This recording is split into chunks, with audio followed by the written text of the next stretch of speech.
سلام خدمت دوستان عزیز. جناب دشتیان تشریف آوردین؟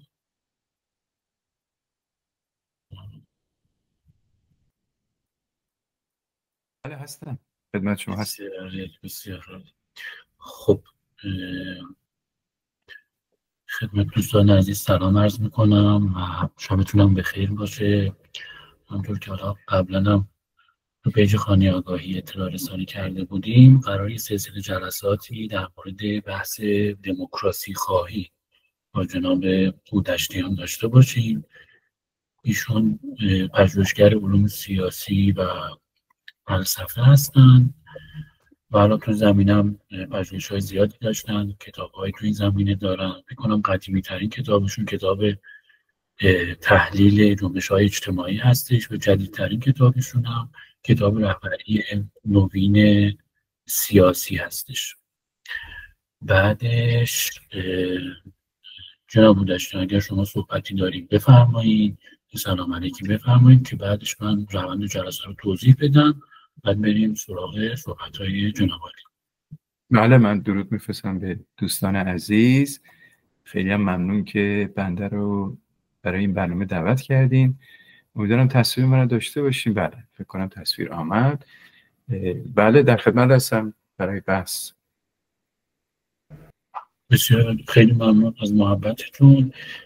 حالا اینم لازم ذکره که پژوهش اصلی جناب بودشتیان در زمینه دموکراسی خواهی و مدرنیته هستش. ایشون به صورت تخصصی توی زمینه پژوهش داشتن. بعد از آن موضوع که حالا روند برنامه رو من توضیح میدم خدمتتون که برای اینکه جلسه رو راحت‌تر جلو ببریم، اونم اینه که طبق صحبت‌هایی که داشتیم حدود 40 تا 50 دقیقه جناب بودشتیان صحبت‌های خودشون رو ارائه میکنن و بعدش حالا دوستان اون علامت بلند کردن دست رو میزنن برای پرسش و پاسخ و حدوداً حالا گذاشتیم 1.5 تا 2 ساعت جلسه کنن این جلسه باشه. بعدش دیگه حالا اگر این جلسات رو به صورت سلسله جلسه خواستیم ادامه بدیم، احتمالاً جلسه بعدیمون هم دموکراسی خواهی تو ایران خواهد بود. اینم خواستم حالا یادآوری کنم خدمتتون. مرسی و ممنونم. جناب بودشتیان میکروفون در اختیار جناب. بله تشکر از شما. بله من فکر کنم هم بیشتر نکاتی که مربوط به دموکراسی و غیره هست بالاخره برمیگرده به مملکت خودمون، به ایران. ولی خب برای اینکه به مسئله ایران بپردازیم شاید لازم باشه که در واقع یه مقداری بنیادهای مدرن‌تر همونطور که شما به درستی پیشنهاد دادین مقدمتاً باز کنیم، چون به هر حال خیلی صحبت از دموکراسی هست و میشه و امروز روز اینجا و آنجا راجبش مباحثات و چالش‌هایی به میدان آمده که خوب است یا بد است دموکراسی برای ایران. به این لحاظ بحث مرکزی این است که اصولا دموکراسی چیست. این رو حتی در شبکه‌هام بارها از من پرسیدن، ولی خب میدان برای صحبت تو این شبکه‌ها نیست، چون نمیشه راجع به این مسائل خیلی خلاصه گفت و کوتاه گفت و مختصر. راجع به دموکراسی من مقدمتاً خودم بحث رو به طور کلی همچون یک نظام راجع بهش صحبت خواهم کرد و بعد میام فلسفه دموکراسی رو میگم و بعد میام بگم که در واقع در بخش آخر که اصولا دشمنان دموکراسی کیا هستن و چه میگویند و چرا میگویند و غیره.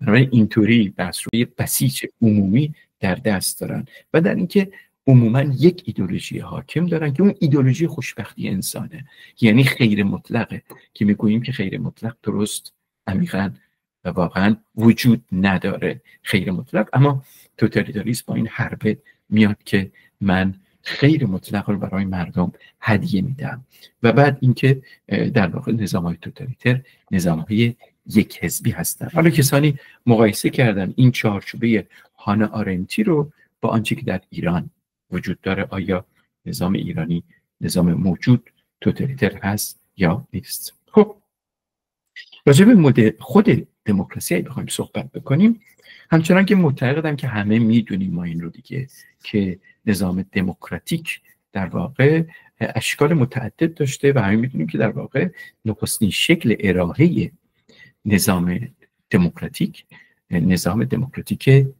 دموکراسی بر پایه دموکراسی مستقیم بوده. یعنی مردم یا شهروندان به عبارتی در آتن در قدیم مستقیم میتونستن که رأی بدن، بخواد شرکت بکنن غیره. بنابراین اولین شکل دموکراسی مستقیمه. بعد از این مدتی متوجه شدند که دموکراسی مستقیم به هر حال متعلق به جوامعی است که خیلی کوچک هستند، یک جمعیت محدودی رو در بر میگیره. در خود آتن زنان و به اصطلاح کودکان یا نوجوانان، خارجیان و بردگان نمیتونستن شرکت بکنن در رأی دادن و یا نمیتونستن حتی کاندید بشن. برای همین نوع دموکراسی دیگه‌ای به تدریج شکل گرفت به نام دموکراسی نمایندگی که موضوع صحبت من امروز بیشتر متمرکز روی اینه که این دموکراسی نمایندگی مورد نقد هم قرار گرفته، وریشن های متعدد، اشکال متعدد به خودش گرفته که میشه گفت که تقریبا نوع برتر اون رو از نگاه من البته در نظرگاه هابرمس میشه دید که در واقع اون دموکراسی مشورتی رو عنوان میکنه که اینم در واقع نوعی دموکراسی باز نمایندگیه، اما به دلیل کمبودهایی که نظام دموکراسی نمایندگی دارن در واقع این رو هابرمس به عنوان آلترناتیو عنوان میکنه که البته یکی از رفرانس های من هست، اما نه در این بحث، احتمالا در بحث های دیگه برای تکمیل بحث راجع به مسئله دموکراسی میتوانم به هابرمس اشاره کرد. اما قصد و نیت و قرار ما این بوده که در این جلسه از مقدمات و بنیادها صحبت کنیم و خیلی دور نریم. قبل از اینکه به دموکراسی در ایران بپردازیم یا اشکال دیگه دموکراسی رو که در قرن 20-21 از اون صحبت میشه بپردازیم، خود بنیادهای دموکراسی رو در واقع یه مقداری روشن بکنیم در این جلسه و وقت در جلسات دیگه میتونیم مباحثات دیگر رو بهش بپردازیم. خود دموکراسی در واقع بنابراین همونطور که اشاره کردم میخوام دموکراسی نمایندگی رو باز کنم، در واقع representative دموکراسی representative، در واقع این موضوع بحثه. آنچه که ما هم به عنوان پرسپکتیو آینده در ایران خودمونم میبینیم همین دموکراسی نمایندگیه. خلاصه و مختصره، نقصان ها هم داره، همچنان که اصولا دموکراسی آمده است که بگوید که کامل یا توتال یا مطلق خوب وجود نداره. اصولا همه چیز نسبی است و خود دموکراسی هم کاملا پرنقصه، اما در میان ساختارهای دیگه، مدل‌های دیگه احتمالاً قابل پذیرش تره. همین در همین حد حدود باید دید قضیه رو، اگرچه مشکلات دموکراسی ایراداتش بسیار زیاد. اگه بخوایم از خود آغاز دموکراسی صحبت کنیم، مسلماً که میباید که برگردیم به آنچه که در واقع پدران ایالات متحده در آغاز عنوان کردن، یعنی 1787 قرن 18 خیلی دوره، ولی خب همون زمان در برابر انگلستان که به اصطلاح ارتش جورج واشنگتن پیروز میشه به همت کمک هایی که نویرهای فرانسوی به واشنگتن کردن. در واقع نویرها همون کشتی های جنگی فرانسوی هست که به رهبری به همت در واقع لافایت فرانسوی ها کمک میکنن به جورج واشنگتن و واشنگتن پیروز میشه و بعد پدران اصلی یا روشنفکران، نویسندگان، متفکرین، تئوریسین های اصلی آمریکا در فیلادلفی یه متنی رو می‌نویسن و عنوان میکنن که اون متن در واقع میشود گفت ماحصل 85 متن فدرال بوده. فدرالیست پیپر هستش که فدرالیست پیپر مبانی در واقع قانون اساسی ایالات متحده رو درست میکنه که همیلتون و مدیسون و جان جی در واقع آغازگران این بودن. سه مرد بزرگ آن زمان که متوجه میشیم که این شما این نوع حضور دو ویژگی داره. اولا که خیلی مردانه است و دومی که خیلی وایته، یعنی سفیده، یعنی در واقع سیاهان نیستن، زنان نیستن، مردانه است و خیلی در واقع سفیده و خیلی در واقع از ابتدا حتی کسانی که خود جورج واشنگتن یا کسانی که این قوانین رو می‌نویسن خودشون برده داشتن، یعنی به آزادی انسان اعتراف میکردن و علاقه داشتن، ولی خب استثناءات بسیار زیادی داشتن. از جمله 4 استثناء خیلی بزرگی که در همین ایالات امریکا در بنیانگذاری در واقع دموکراسی خودش رو نشون داد این بود که کسانی مثل زنان، سیاهان، بومیان و در واقع فقرا حتی نمیتونن خودشون رو کاندید کنن در دموکراسی برای انتخابات، چون این دموکراسی در واقع دموکراسی انتخابی است و نمایندگی است و نمایندگان باید خودشون رو کاندید کنن. این امکان براشون وجود نداشت. این تفاوت‌ها وجود داشت. دلایلش رو واردش نمیشم چون بحث به درازا میکشه و میدونم که فرصت در واقع خیلی کمه. بریم سر دموکراسی در واقع نمایندگی. اینم اشاره بکنم که زمانی که آغازگران قوانین دموکراتیک در ایالات متحده شروع کردن، میراثش در واقع آمد در فرانسه. فرانسه هم انقلابی کرد در 1789، ولی قبل از ایالات متحده، قبل از آمریکا و قبل از فرانسه در واقع انگلستان بود که اولین انقلاب رو انجام میده علیه مونارشی و اون در واقع میشود گفت که آغاز این قضیه بود. یعنی بیشتر انگلستان کمی جلوتر بود، در 1600 قرن 17 وارد قضیه شدن. خب خود در واقع دموکراسی نمایندگی یک پارادوکس داره با خودش، یعنی انتقاد پذیره، این نیست که کامله.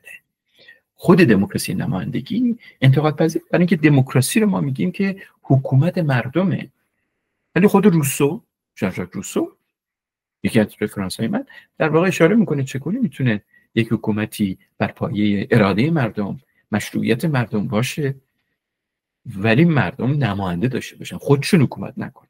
در واقع دموکراسی اینه، این پارادوکس رو داره و برای این پارادوکس راه حلی هم نیست.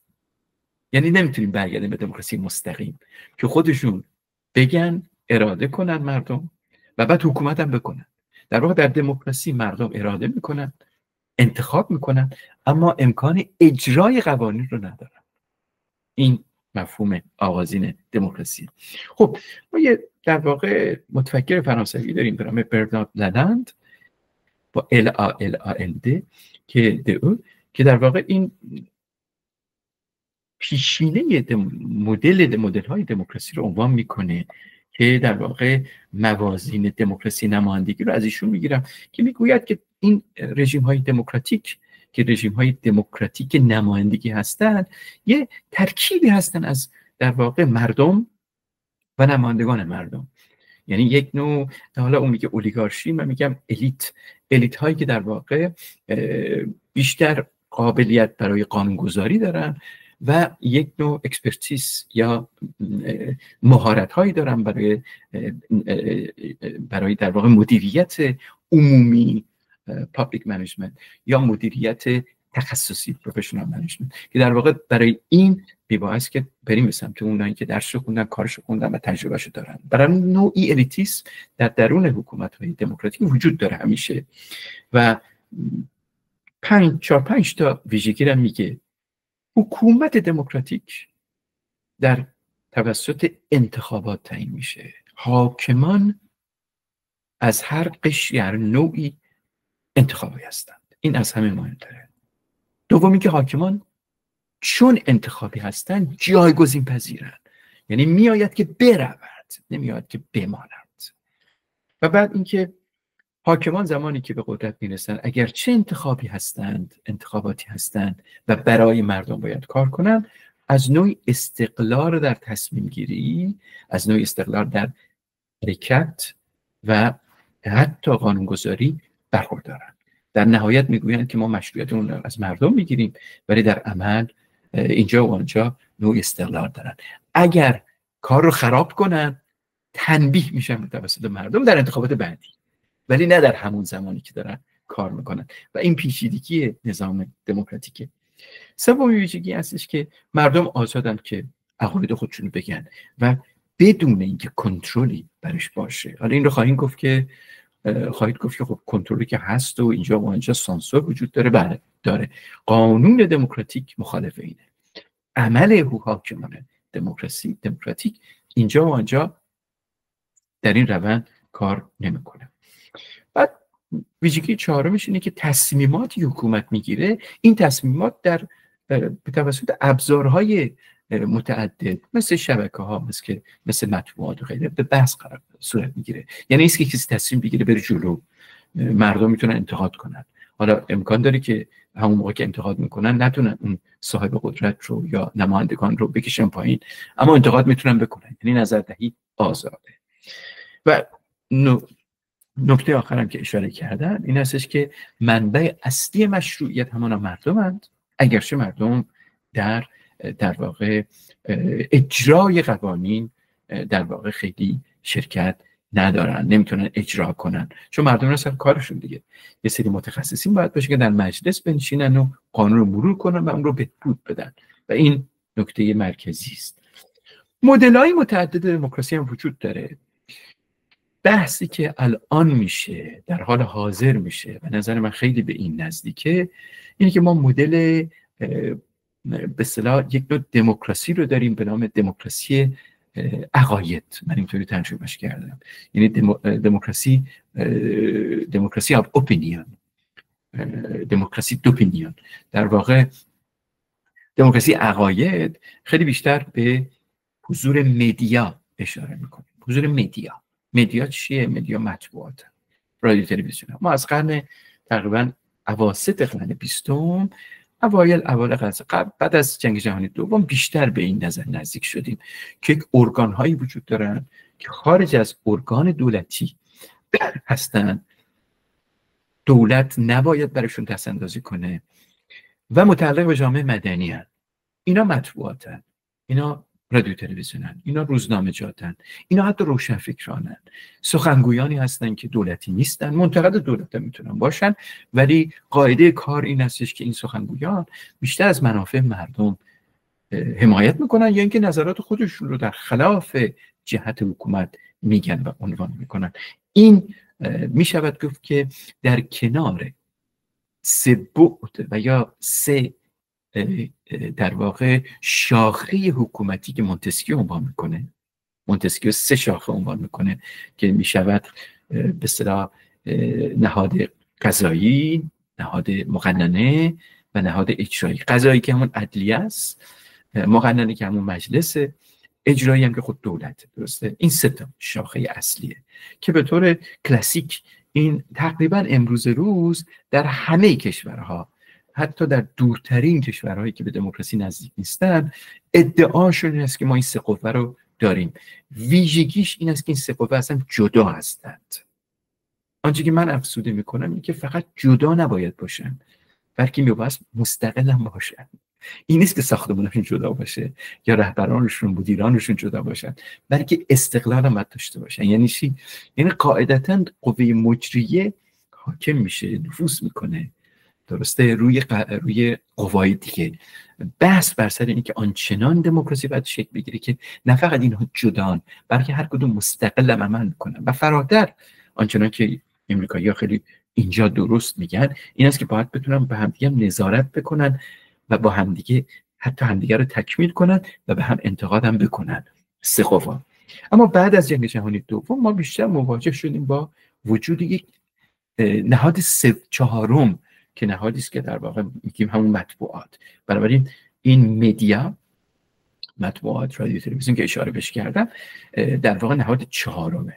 اما من خودم در پژوهش خودم و در کتاب آخری که عنوان کردم، همین رهبری نوین سیاسی که سخنگوی آغازین راجبش صحبت کرد، یه نهاد پنجم رو هم اضافه کردم و اون نهاد شبکه‌های دیجیتال هستن که از مطبوعات رسمی یا غیر رسمی که پیش از این در یک چارچوبه نظام در واقع یا ساختار عمودی یا هرمی شکل گرفته بودن و اینا رو به تفصیل توضیح دادم منظورم چیه از این. یک فضای دیگه‌ای به وجود آمده که کاملا دور از دسترس روشنفکران رسمی، حتی نهادهایی که متعلق به جامعه مدنی به شکل قدیم هستند. این در واقع شبکه‌ها ضد تمرکز هستند، ضد کنترل هستند، ضد رهبر هستند و برای خودشون عمل میکنن و عمیقاً شدیداً متعلق به تک تک اعضای جامعه مدنی هستند. برای همین شکل و شمایلشون با نظام‌های ساختارهای قدیم فرق میکنه، چرا که هرچی بیشتر شکل و شمایل افقی دارن و این رو میتوان گفت که در واقع از حداقل در نظر من به عنوان در واقع نهاد پنجم میبایست معرفی کرد که هیچ حکومتی در نظام‌های دموکراتیک بدون تایید یا بدون حضور این شبکه‌ها نمیتونن به حاکمیت خودشون دیگه ادامه بدن. این دیگه میشه قرن 21 در واقع. خب در مورد انتخابات برمیگردم به بحث در واقع دموکراسی نمایندگی. دموکراسی به طور کلی در هر شکلی از اون بر پای انتخابات هست، ولی اشتباه این است که فکر میکنیم که دموکراسی انتخابات رو ایجاد کرد و آنچه که انتخابات هست لزوما دموکراتیکه. این اشتباه رو باید تصحیح کرد. عمل انتخابات از دوران قرون وسطا وجود داشته، نمونه‌هاش بسیار زیاده که رفرانس من یعنی للاند در واقع اشاره میکنه که حتی شاهان قدیم، حتی امپراتوری مقدس که همون سرزمین آلمان قدیم بوده که شمال واتیکان، شمال ایتالیا رو در دست داشته در قبل از جنگ‌های 30 ساله در قرون گذشته، در واقع قرون وسطا که مذهب مسیحیت حاکم بوده در شمال، امپراتوری مقدس امپراتوریش انتخابی بوده، انتخاب میکردن. ماده کی انتخاب میکرده؟ خودشون. در واقع به عبارتی اون چیزی که میگیم به انگلیسی کالج الکتورال که امروز هم در ایالات متحده وجود داره ولی یه فرم دیگه البته داره، خیلی مردمی تر هست اونجا. در اینجا یک کالج الکتورال عبارت میشد از یه سری نخبه که اونها شاه رو انتخاب میکردن. برای من نظریه شاه انتخابی یه چیز جدیدی نیست، در قرون وسطا وجود داره. نمونه‌های متعددش رو رفرانس من آورده و گفته و اشاره کرده که در واقع این یکی از مبانی جوامع مسیحی بوده که پیش از این وجود داشته، ارتباطی با دموکراسی نداره در واقع. اما انقلاب فرانسه این رو به شکل آریتی میگیره و اون رو به اصطلاح گسترش میده و از آن خودش میکنه و دموکراسی در واقع انتخابی میشه و این شکل رو به خودش میگیره. خب حالا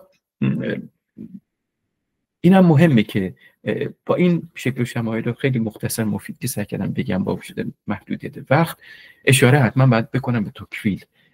اونم هم تو که اشاره کردم از جمله 4-5 رفرانسی که ابتدا به ساکن اونا رو بهشون اشاره کردم، رفرانس‌های اصلیم. یکی از رفرانس‌های منه.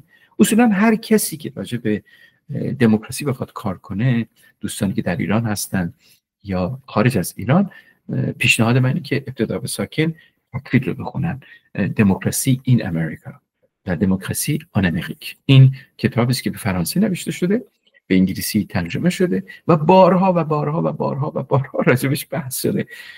راجب خود توکویل صحبت نمی‌کنم، وقت نیست، اما نگاه او نسبت به توکویل، چون این باز میرسونه من به بخش دوم بحث، این است که توکویل در واقع دموکراسی رو دموکراسی اجتماعی هم میدونه، فقط مسئله انتخابات و قوانین اساسی و غیره نیست، بلکه دموکراسی اجتماعی. دموکراسی اجتماعی چیه؟ میگوید که اصل و اساس دموکراسی این است که دموکراسی از مردم میاد، یعنی مردم یک شعور اجتماعی معین، یک فرهنگ معین دارن.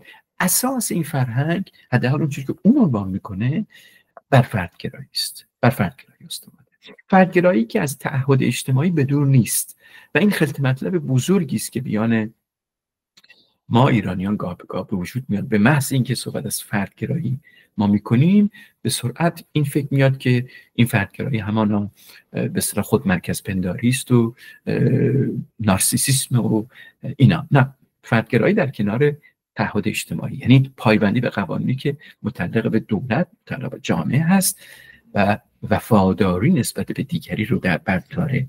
بنابراین این در واقع اصل اساسی دموکراسی اجتماعی که توکویل صحبت میکنه، که از رفرانس های من اگر در جلسات آینده راجع به دموکراسی در ایران صحبت میکنیم، من اصولا از تز دموکراسی اجتماعی دفاع کردم در مورد ایران، از جدایی دموکراسی سیاسی و دموکراسی اجتماعی دفاع کردم، یعنی از تز دموکراسی سیاسی در برابر دموکراسی اجتماعی.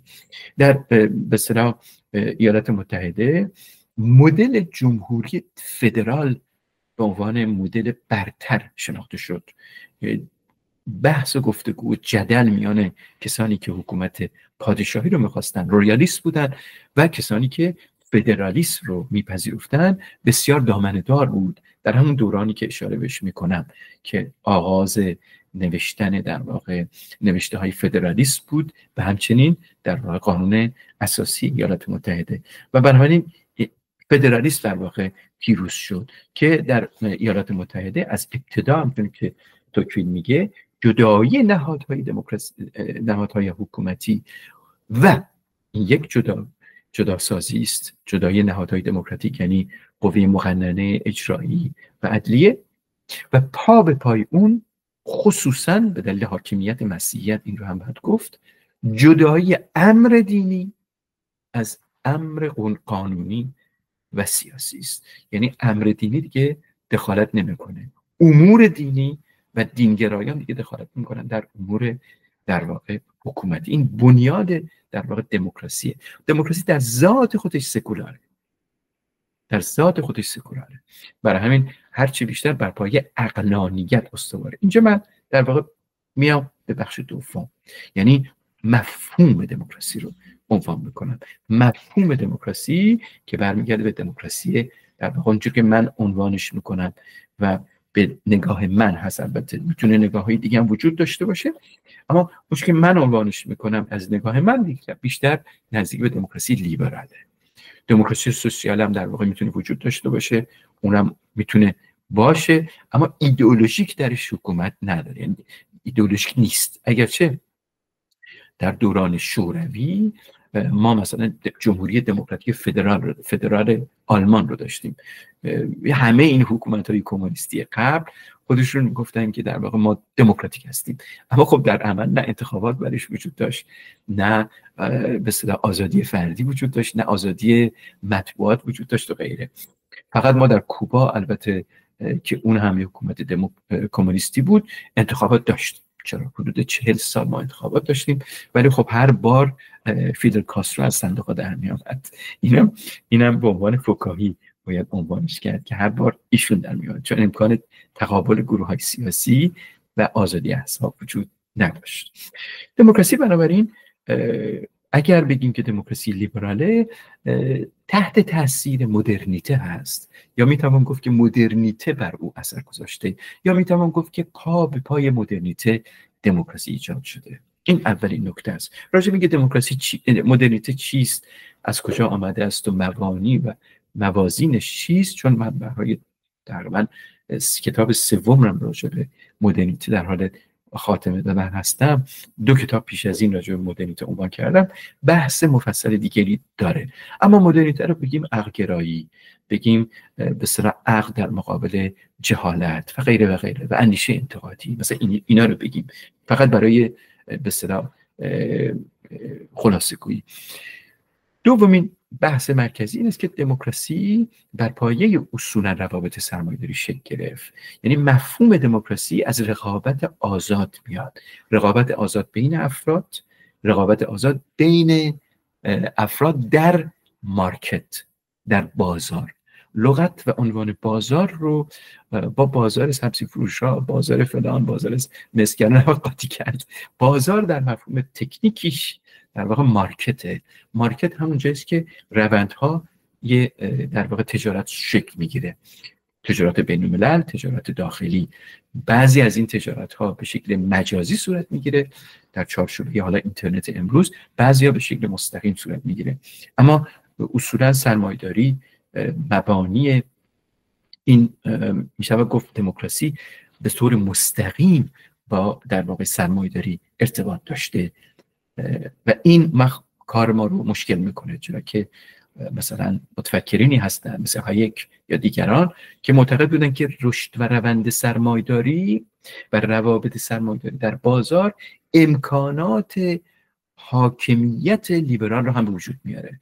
یعنی سرمایه‌داری لیبرال که درش رقابت آزاد هست، مارکت یا نقشه بازه، همه کس میتونن رقابت کنن، با هر قد و قواری میتونن رقابت کنن و غیره و غیره، لزوما انعکاسش یک حکومت دموکراسی لیبرال خواهد بود.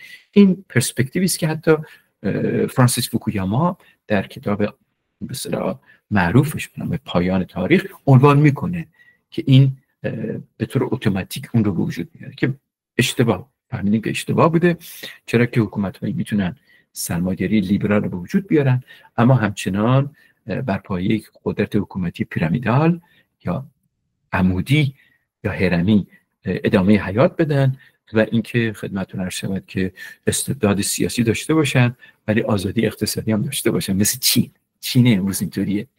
یعنی اصولا بر همین بن سلمان رو نمیشه با دن شیاوپینگ مقایسه کرد. یه تفاوت بسیار زیادی است که حکومت به اصطلاح سیاسی میتونه جدا باشه از روندهای تجارت داخلی و تجارت بین‌المللی. میتونه این سرمایه‌داری باشه، اون یکی میتونه استبدادی بمونه. این بسیار مهمه. در حوزه بنیانها مفهوم دموکراسی، یعنی بخش دوم، باید اشاره بکنم که اساس دموکراسی که حالا ازش به عنوان دموکراسی لیبرال در این صحبت عنوان میکنم، بر پایه در واقع فردیت مستقله. این بسیار مهم، فردیت مستقل، که این فردیت مستقل در واقع سه ویژگی داره. اینکه فردیت مستقل آزاده، دومی که فکر مستقل و آزاد داره، یعنی و سومی که اندیشه انتقادی داره. خب اینا رو سریع میگم برم دیگه، به خاطر اینکه هر کدوم از اینا مورد بحث قرار میگیره و معتقدم که امروز روز جوانان ایرانی یا کسانی که از ایران گوش میدن به این بحث ها اینا رو شنفتن، میدونیم که فردیت مستقل چیست.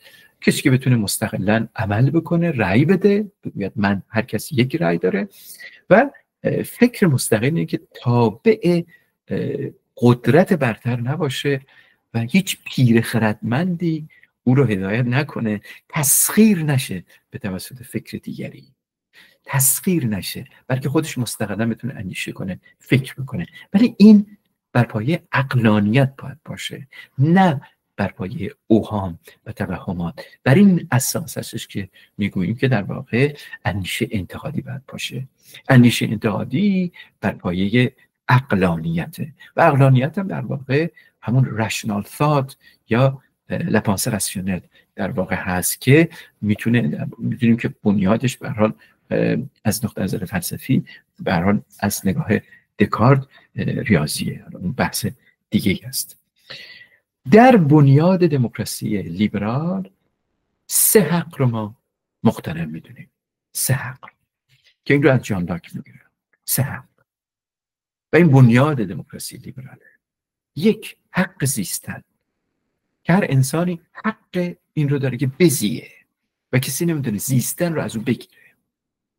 دو، حق آزادی که همه انسان ها از هر قد و قواری، از هر لایه اجتماعی آزادند.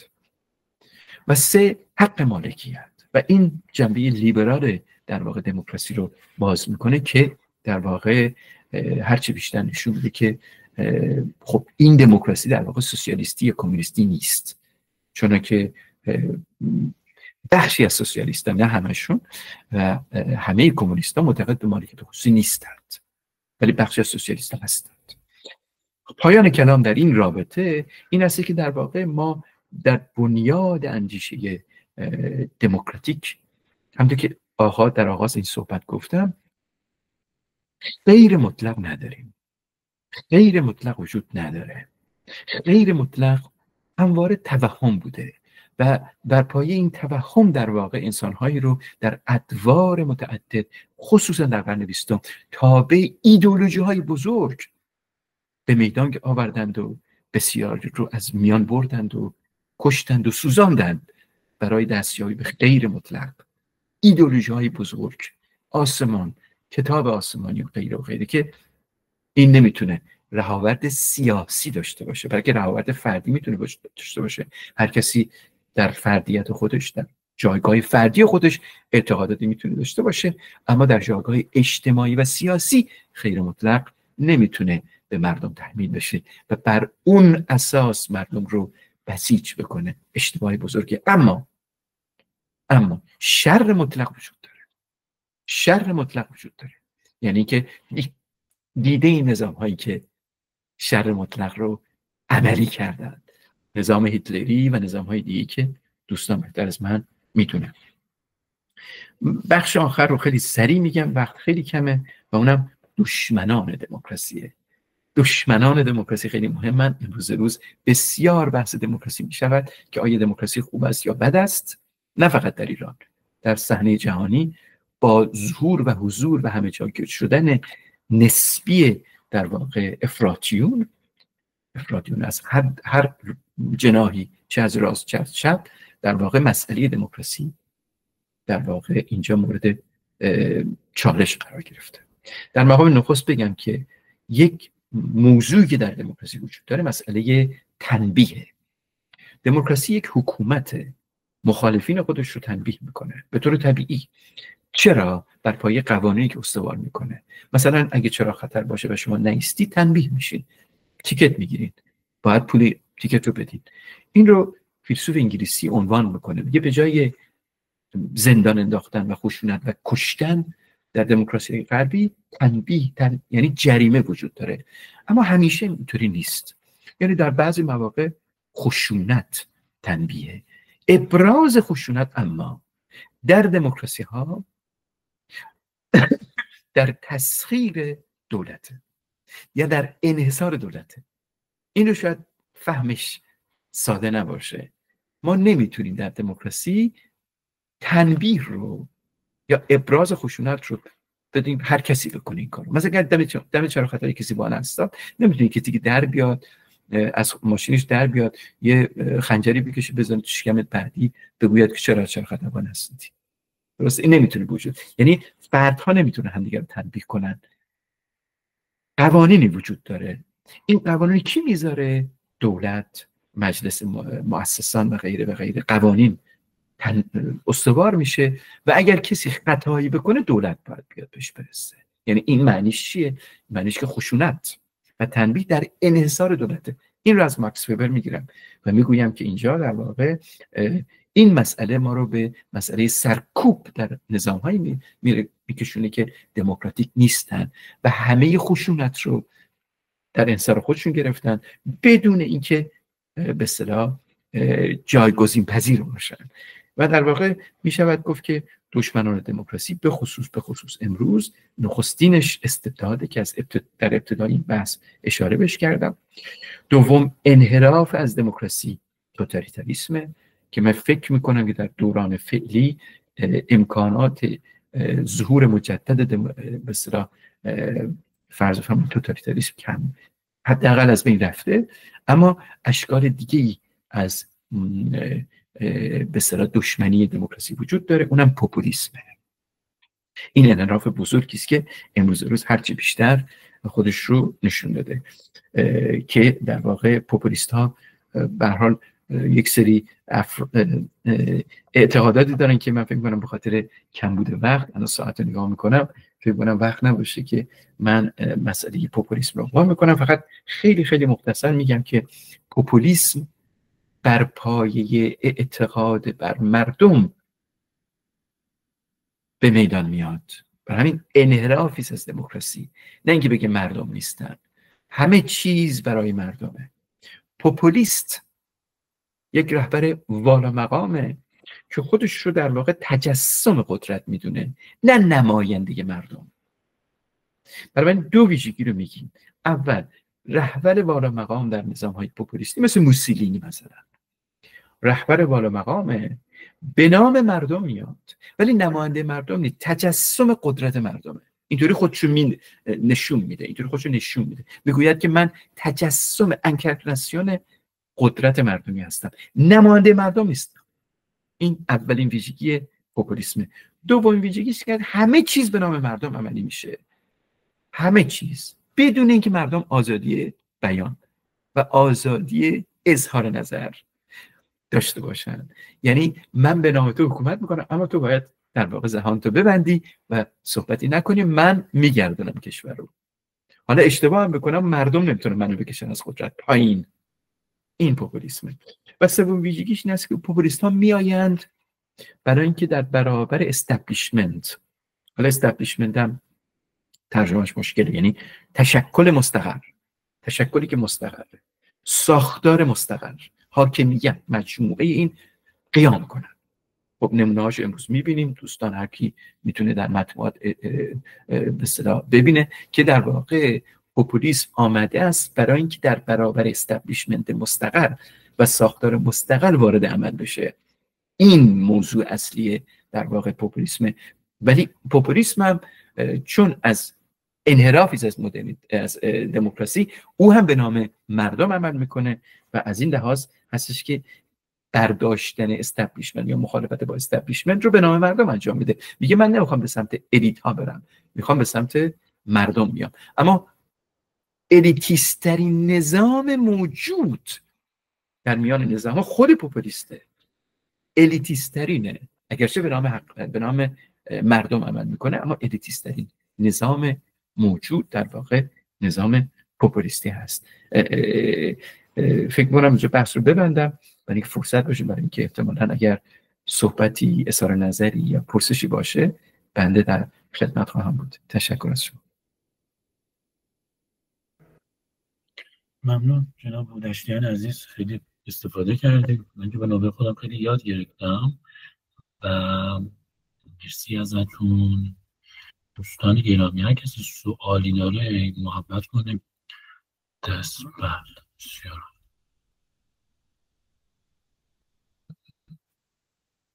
من به نوبت اینا رو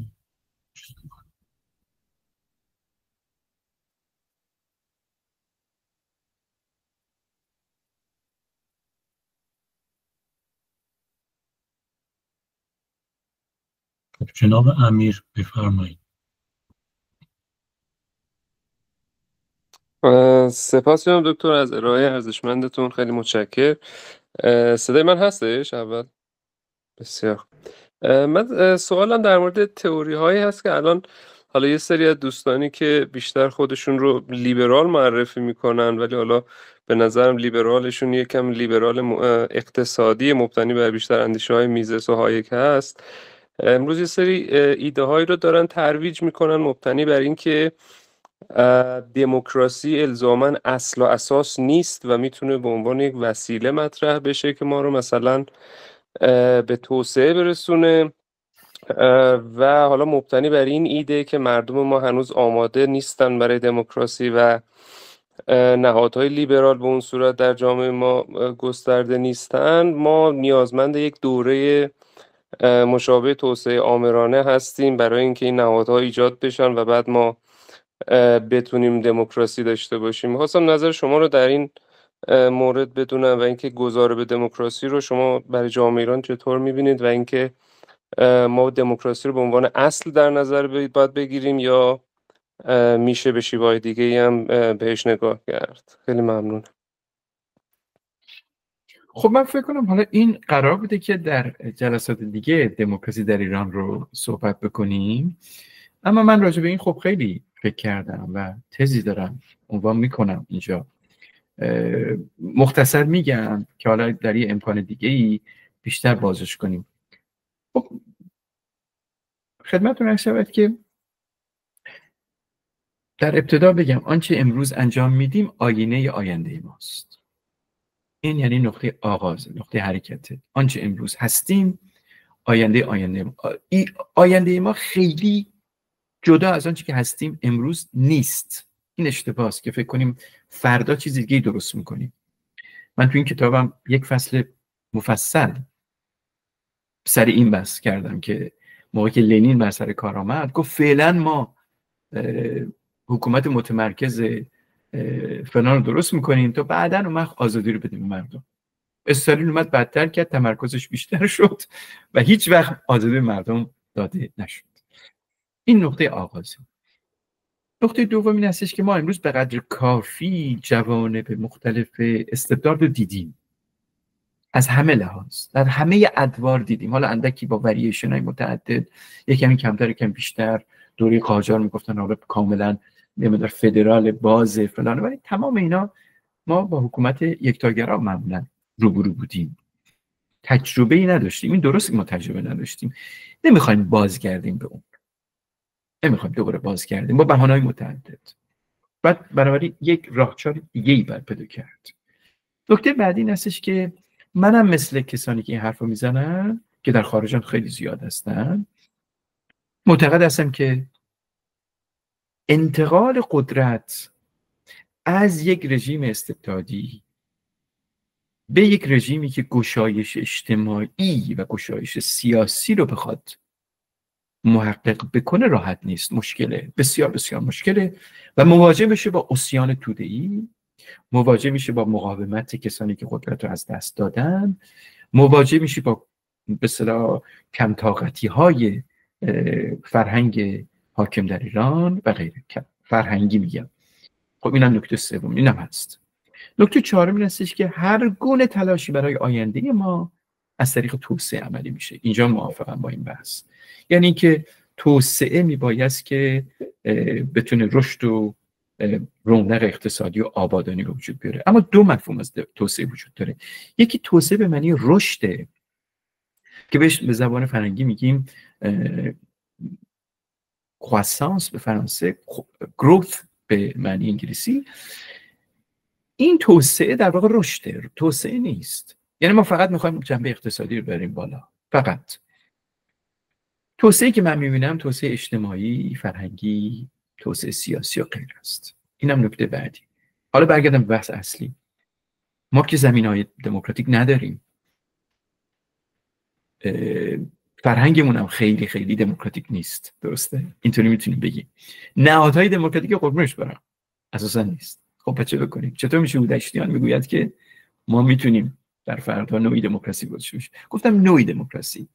و بعد اشاره کردن که به تاکویل خیلی معتقدن، الکسیس تاکویل که فرانسوی است. چی میگم من؟ بحثم چیه؟ اولا ما هر گونه توسعه رو برای رشد اقتصادی و ایجاد امنیت، که اون چیزی که اون دوستان میگن و شما بهش اشاره میکنی امیر عزیز، بر پایه قانون اساسی دموکراتیک باید استوار کنیم.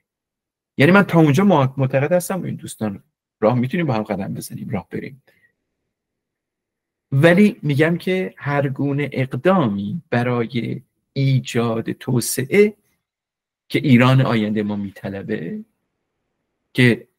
که ضامنش میباید یک دولت قوی باشه، من اینم حتی معتقدم، اما این دولت قوی و آن توسعه اقتصادی بر پایه قانون اساسی دموکراتیک باید ایجاد بشه. چرا؟ جامعه میطلبه. چرا؟ چجوری میشه فهمید اینو؟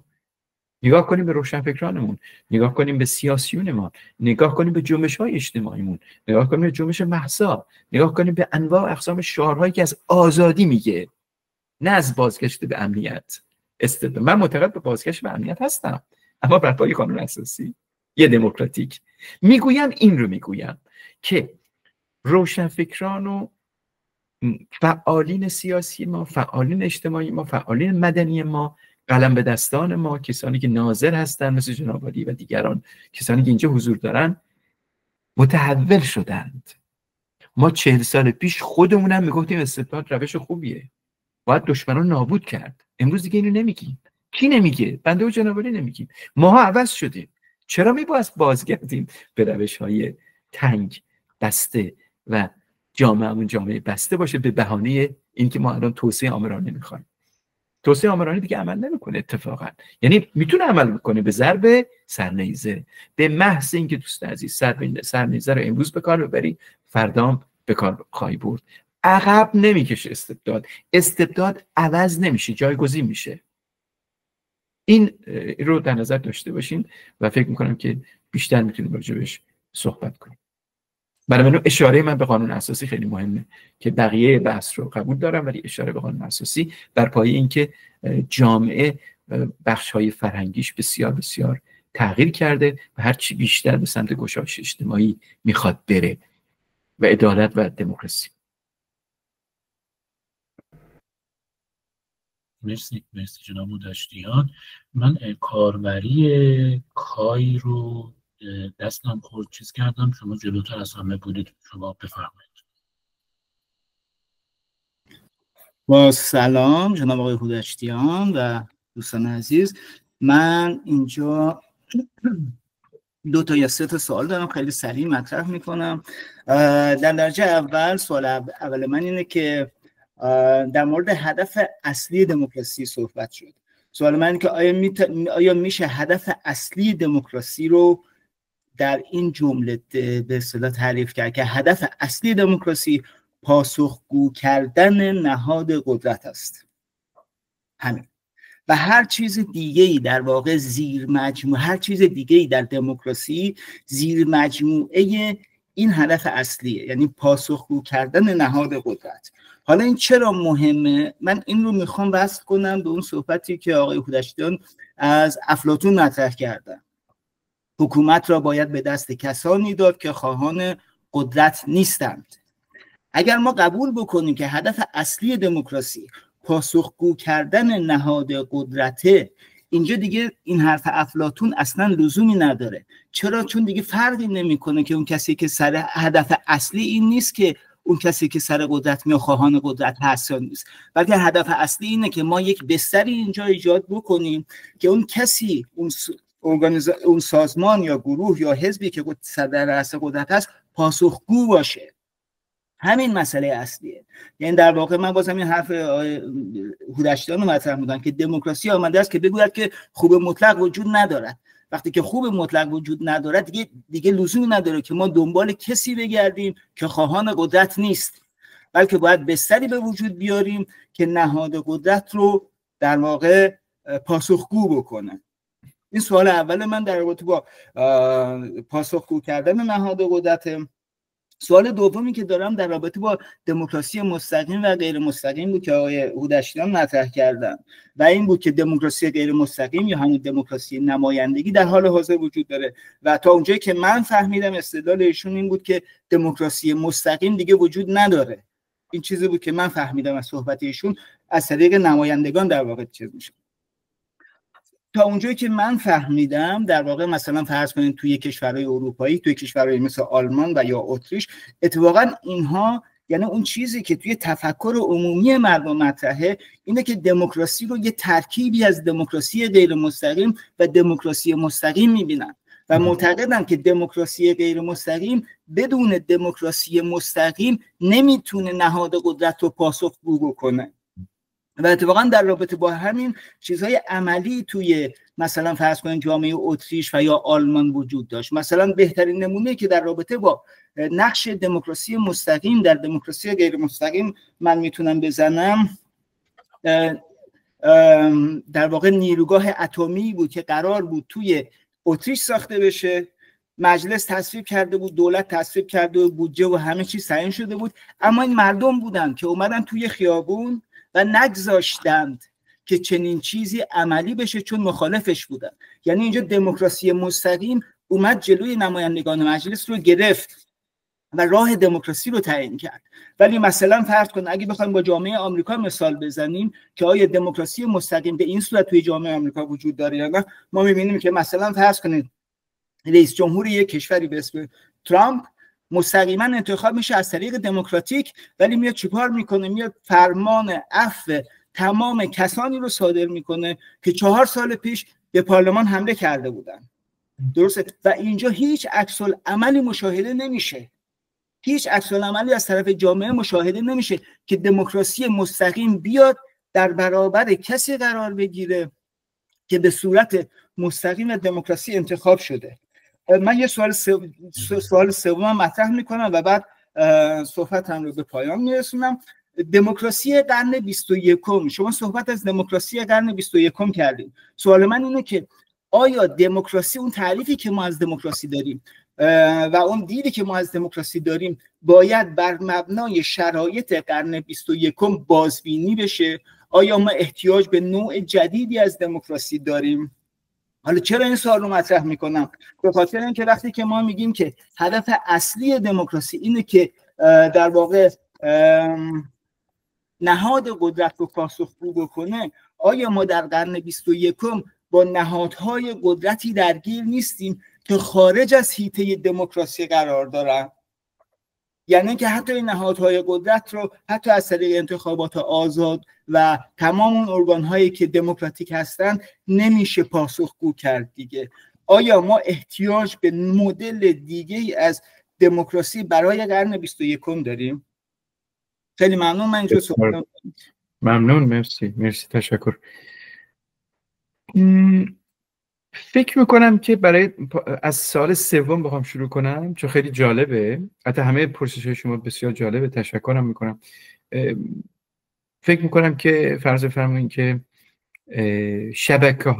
شبکه‌های دیجیتال نوعی از دموکراسی، همونطور که میفرمایید شاید یک کمی شکل و شمایل مستقیم رو داشته باشن، نه کاملا مثل آتن در واقع دارن تحمیل میکنن به حکومت. حالا تو جوامع غربی و دموکراتیک داریم میگیم، یعنی دارن میکشوننشون به سمت در واقع یه نوع در واقع نگاه به مردم به شکل مستقیم تر.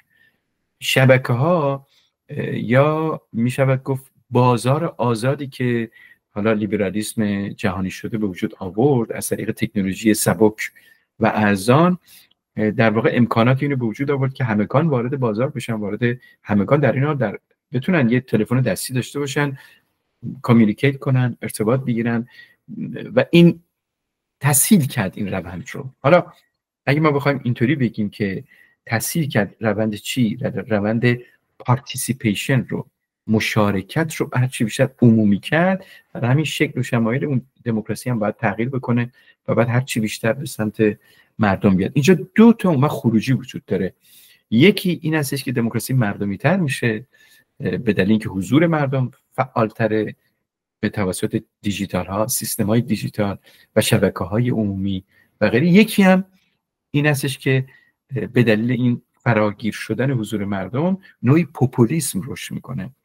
این دو تا خروجی رو من تو کتابم مفصل گفتم که این دو خروجی به طور ناگزیر وجود داره، چون مردم زمانی که خیلی وارد بشن به دلیل اینکه خب هیجان جای عقلانیت رو شاید بعضی موقع بگیره، میتونه دستخوش به اصطلاح طعمه در واقع پوپولیسم خیلی سریعتر قرار بگیره. اینطوری براتون بگم، یعنی اون دماگوگ ها یا کسانی که به اصطلاح واقعا دموکرات نیستن بلکه یعنی اولیگارشی مالی هم گسترش پیدا کرده فعلا، اینی که این پیوند بخوره با اون اولیگارشی مالی و میاد میگه که مثلا تو اگه رای بدی $1 هم بهت میدیم. مثلا کاملا فرماسیون دموکراسی رو عوض میکنه. اما فکر میکنم که نوع دیگه هرچی بیشتر داره عوض میشه. مدلی که هابرماس عنوان میکنه این هستش که هرچی بیشتر ما باید دموکراسی نمایندگی رو بکشونیم به سمت مردم و مشورت و مشاورت بین نه در مجلس و اینا فقط، بلکه هرچی بیشتر در نزد در واقع مردم صورت بگیره و نماینده انتخابات عمومی نداره، نماینده از دل این شوراهای بومی و محلی میاد بیرون. اونم یک مدل دموکراسی مشورتیه. سوال دومتون خیلی خیلی بجاست، درست میفرمایید. دموکراسی مستقیم به معنی که یونان بود اون وجود نداره، اون رو گفتم. اما اشکالی، جوانبی، گرایش های از دموکراسی مستقیم در سوئیس به خصوص که من سالها اونجا زندگی کردم و در همون اتریش که میفرمایید یک کشورهای دیگه که نقلشو کردین وجود داره. برای زدن یه پل هم حتی رأی‌گیری میکنن. اما یادمون نره که به هر حال این دموکراسی اون دموکراسی مستقیم یونانی نیست. یک، دومی که بازم سیستم به طور کلی بر پایه نمایندگان میگرده. درسته که همین نمایندگان شور و مشورت میگیرن از مردم، بازم ولی اون مجلسی که مثلا در کانتون ژنو وجود داره در سوئیس که دموکراسی بیشتر دیگه اون فدرالیسم هم نیست، کنفدراسیون در واقع بیشترین نوع دموکراسی نزدیک به مردم رو داره، بازم به هر حال در اون کانتون مجلسی وجود داره، مجلس مردم رأی میدن، یعنی به اصطلاح میشینن دور هم دیگه و قانون گذاری میکنن و غیره. بله منم کاملا موافقم که این گرایش‌ها به خصوص بعد از جنگ جهانی دوم گسترش بیشتری کرد. در مورد سوال اولتون که میفهمین پاسخگویی مهمترین جنبه است، اونم خیلی درست میفهمین و اینکه در واقع فرض فرمایین که بهش میگیم اکانتابیلیتی دیگه، درسته، اما پاسخگویی خیلی مهمه. در کنار اونم نظر من البته هست، حالا این جایگزین پذیری هم هست، یعنی اینکه هر کسی میآید باید برود، هر کی میاد این فکری که میآید که مردم به او سرویس بدن میاد برای اینکه او به مردم سرویس بده. این یک دیدگاه فلسفی جابجایی خیلی بزرگیه که در موقعیت و جایگاه رهبری به وجود میاد. چه نوع رهبری؟ رهبری که به مردم سرویس میده، نه اینکه از مردم سرویس بگیره و پاسخگو باشه که میفهمم به درستی. و من اضافه میکنم جایگزین پذیر باشه. تفکر این باشه که مثل هاول که زمانی که هاول در چکسلواکی به قدرت رسید گفت من نمیخوام، انتخابات شرکت میکنم، دور دوم 5 سال اول که تمام شد 5 سال دوم من دیگه شرکت نمیکنم، اما بهش گفتن که ما کسی دیگه نداریم، تو باید بیای برای خدمت به مملکت و او مجبوراً آمد. و یا لخ والسا 5 سال اول اومد، دور دوم شکست خورد، رفت کنار، کودتا نکرد، ارتش شد به دست نگرفت فلان یا غیره. غرض اینه که این جایگزین پذیری عنصر بسیار بسیار مهمی است که در تکمیل صحبت‌های شما میتونم اشاره بهش بکنم که بر پایه انتخابات، این انتخابات هم خب البته خیلی مهمه. مرسی، تشکر. ممنون جناب دشتیان عزیز. سرکار خانم گلنار بفرمایید. سلام، ممنون. من یه سوالی داشتم در مورد اینکه اعمال دموکراسی توی یک جامعه‌ای که حالا عقب مونده میشناسیمش و متعصبه چطور میتونه باعث بهبود و توسعه بشه، و یا شاید اینجوری بتونم بپرسم که کدوم یکی از ارکان دموکراسی هست که میتونه از مضرات در واقع نتایجی که رأی گیری توی جامعه عقب مونده میتونه داشته باشه جلوگیری کنه. یه مثال کوچیکم میتونم بزنم به عنوان یه جمعیتی که بخوان مثلا رأی بدن در مورد یه چیزی. الان توی جامعه آمریکا مسئله سقط جنین رو به عهده ایالت‌ها گذاشتن. بعضی ایالت‌ها که افراد متعصب و دید بسته‌ای دارن رأی دادن، رأی ندادن، یعنی سقط جنین ممنوع شده حالا با اون شرایطی که هست، و این خیلی دردسر ایجاد کرده برای افراد دیگه‌ای که حالا به هر دلیل نیاز به انجام این کار دارن به دلایل موجه. چه رکنی از دموکراسی لیبرال میتونه جلوی همچین مشکلاتی رو بگیره و باعث نشه که اعتقادات متعصبانه و عقب مونده حالا بخش کثیری از جامعه باعث ضرر برای بخش دیگه از جامعه بشه؟ بله، خیلی خیلی خیلی نکته مهمیه واقعا. اگه این روندی که میفرمایید مثلا در ایالات متحده اشاره میکنین ادامه پیدا کنه، تند و تیز ادامه پیدا کنه، تند و تیز بخواد ادامه پیدا کنه، میتونه جوانب دیگه‌ای که یک نظام دموکراتیک از اون برخوردار هستش رو حذف کنه. این اون وقت همون چیزی که در طول صحبتم به عنوان انحراف از دموکراسی صحبت کردم ازش.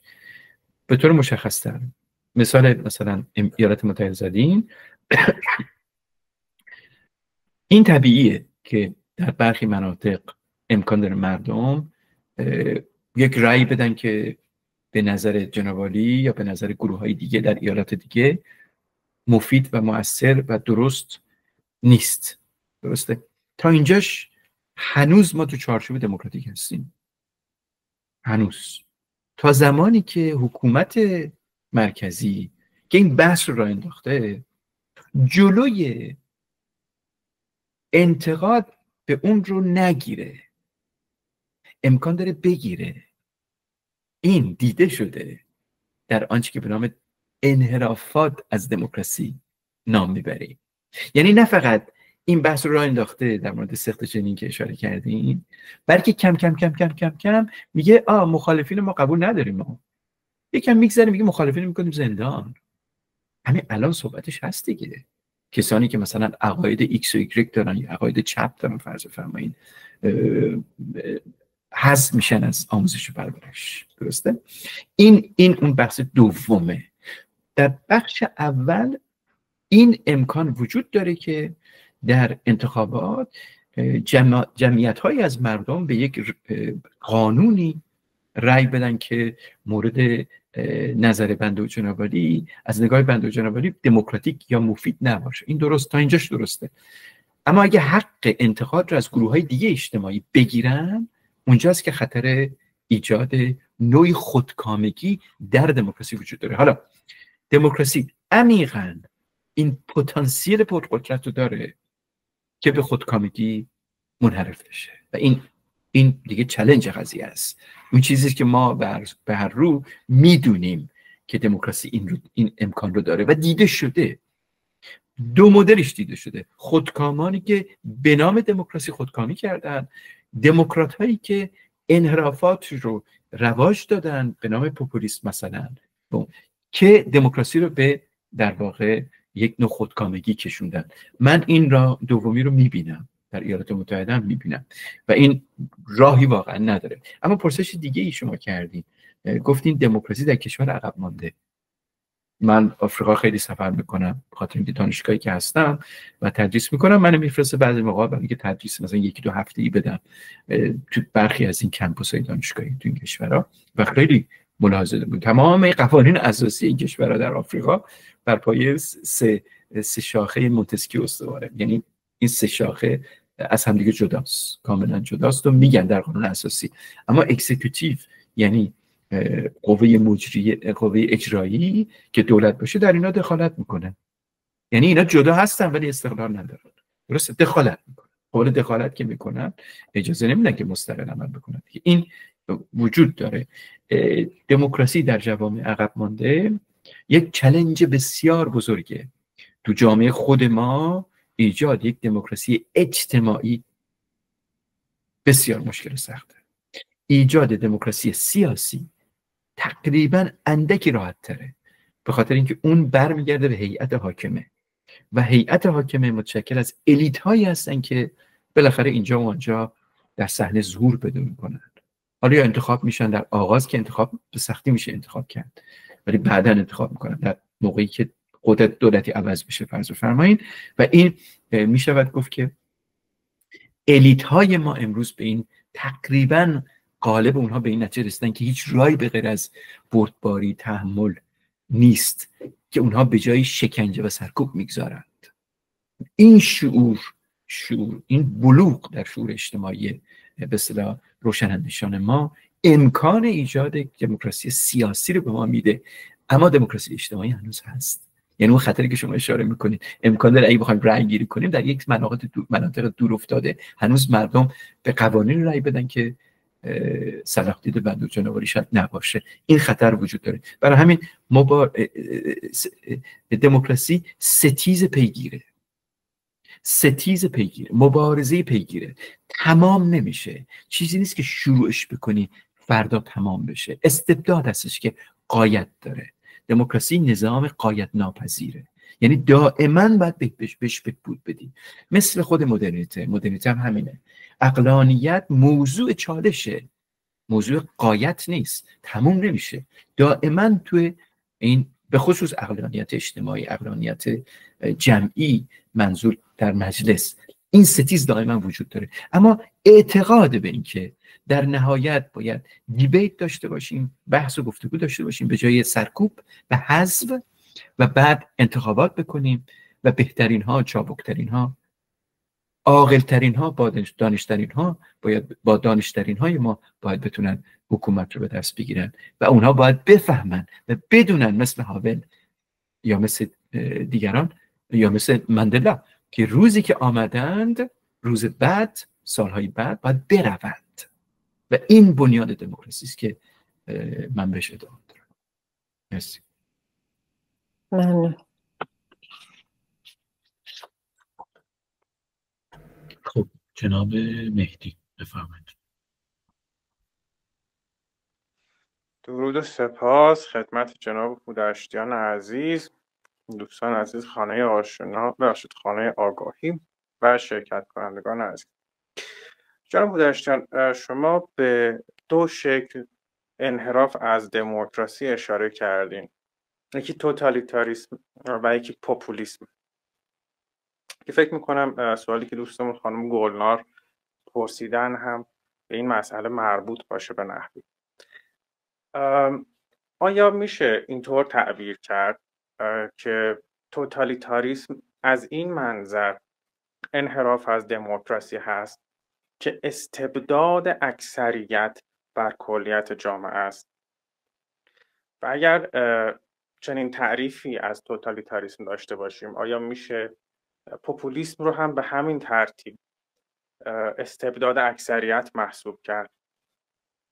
و اینکه آیا شما راه حل جلوگیری از این استبداد اکثریت یا انحراف از دموکراسی رو مقید کردن دموکراسی به چارچوب لیبرالیسم، یعنی آزادی مدنی، فردگرایی، سکولاریسم، پلورالیسم و اومانیسم می‌بینید؟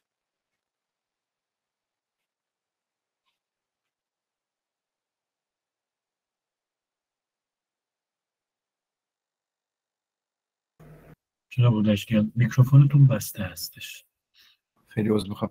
بله، استبداد اکثریت در واقع یکی از چالش، یعنی درسی که ما گرفتیم، بشریت گرفته از نظام هیتلری، در واقع این بوده: به نام اکثریت، برای اکثریت حکومت کردن. و درست دقیقاً پوپولیسم یا فاشیسم در واقع نازی موسولینی در واقع اینه دیگه، میدونید.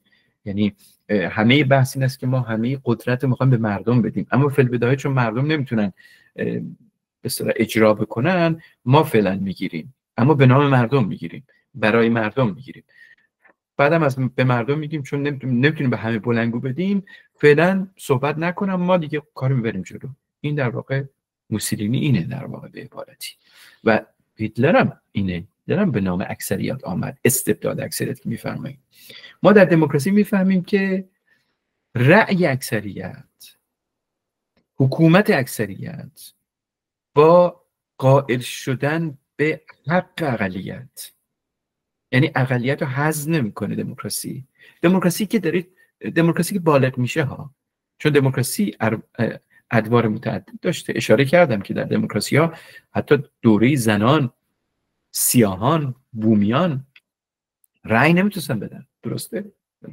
این رأی دادن تقریبا از جنگ جهانی دوم به بعد بیشتر و بیشتر در کشوراشون که زنان میتونن رأی بدن. یعنی دموکراسی خیلی، حکومت‌های دموکراتیک خیلی مردانه بودن و خیلی سفید بودن، سیاهان اصلا نمیتونن دخالت کنن. اینکه اینم ما فهمیدیم که اکثریت، رأی اکثریت، حکومت اکثریت بسیار عالی، ولی حق اقلیت باید قائل بشه. اینکه مثلا فرض کنم من در کانادا هستم، در کانادا به محض اینکه انتخابات میشه، به محض اینکه انتخابات تموم میشه، اپوزیسیون رسمی وجود داره.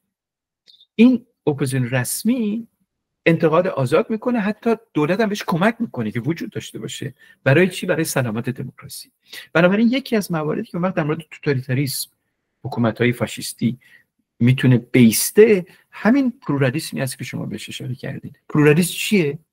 پلورال یعنی چندگانه، متکثر یعنی که فقط حزب من نیست، حزب دیگه هم باید باشه. در حالی که زمانی که موسولینی در 1920 قدرت رو میگیره تا 22 در واقع حکومت وقت ناتوان بوده، موسولینی با در یک تظاهرات بسیار بزرگی میاد تو خیابان‌های روم، مظهر قدرت، مظهر مردم. اون موقع قدرت رو نداشت، حکومت خودش تصمیم میگیره که قدرت فعلا این نکته خیلی مهمه. فعلا بده به موسولینی تا بعد ازش بگیره. موسولینی زمانی که آمد تمام احزاب رو از بین برد، روزنامه رو بس. اینه مسئله مشکل فاشیسم در واقع اینه. یعنی همه رو به نام مردم کرد. درست عین این کارو هیتلر انجام داد 1933 تقریبا، زمانی که از طریق ها و روش های کودتا هیتلر نتونست به قدرت برسه چون کودتا کرد دیگه، بعد گرفتنش زندانش کردن. اون موقع حتی هیتلر آلمانی نبود، اتریشی هیتلر در اصلش، و بعد آلمانیش کردن. از زندان که آزاد شد گفت اون روش قبلی که ما تهاجمی بریم و با قدرت بریم و غیره عمل نمیکنه، ما از طریق دموکراتیک باید بریم. از طریق دموکراتیک حزبشون رو پرقدرت کردن، احزاب دیگه هم بودن. بعد انقدر جلو رفتن تا هیتلر شد شانسلیه مثلا نخست وزیر، چون رئیس جمهور دارن، شانسلیه شد. حالا این که شانسلیه شد به محض اینکه قدرت گرفت همه احزاب از بین برد. اقلیت رو، یعنی اقلیت سیاسی رو منظورم، از بین برد، یعنی مخالفین از بین برد. همه چالش این هستش که اقلیت در واقع وجود نداره اونطور، همه اینا مردمن. شما قدرت گرفتی، بقیه حق بیان دارن، حق کلام دارن. بر همین پلورالیسم یکی از مهمترین مسائل تکثرگرایی و حق اقلیت بسیار بسیار مهمه. به محض اینکه اقلیت رو حذف بکنی یعنی دموکراسی رو از بین بردی. مرسی ازتون، خیلی عالی. پس به نظر شما راه حل جلوگیری از انحراف از دموکراسی مقید کردن دموکراسی به لیبرالیسمه؟ خب من که به این معتقدم، امکان داره کسانی معتقد نباشن، فکر میکنم این باشه. بله البته بهتون بگم کسانی هستن که به لیبرالیسم لزوما اعتقاد ندارن اونطور، ولی لزوما حق دیگران رو از بین نمیبرن. امروز روز به خصوص در طول نیم سده اخیر خب لیبرالیسم بیشتر رشد کرده. من خودم هم در برخی موارد به لیبرالیسم منتقد هستم، نه اینکه نباشم، اما نظام سیاسی لیبرال رو که بر پایه فردیت آزاد، چند حزبی بودن و غیره هست، انتخابات و غیره و اینا، بیشتر میپسندم فعلا. یه چیز جالبی هم بهتون بگم که در حدود قرن 19 یک فلسفه وجود داره به نام سوسیال لیبرال. اونم خیلی از ایرانیان امروز بهش معتقدن که به هر حال امریکایی‌ها خودشون درست کردن، یعنی متفکرین امریکایی. سوسیال لیبرال اونم هست، اونم وجود داره.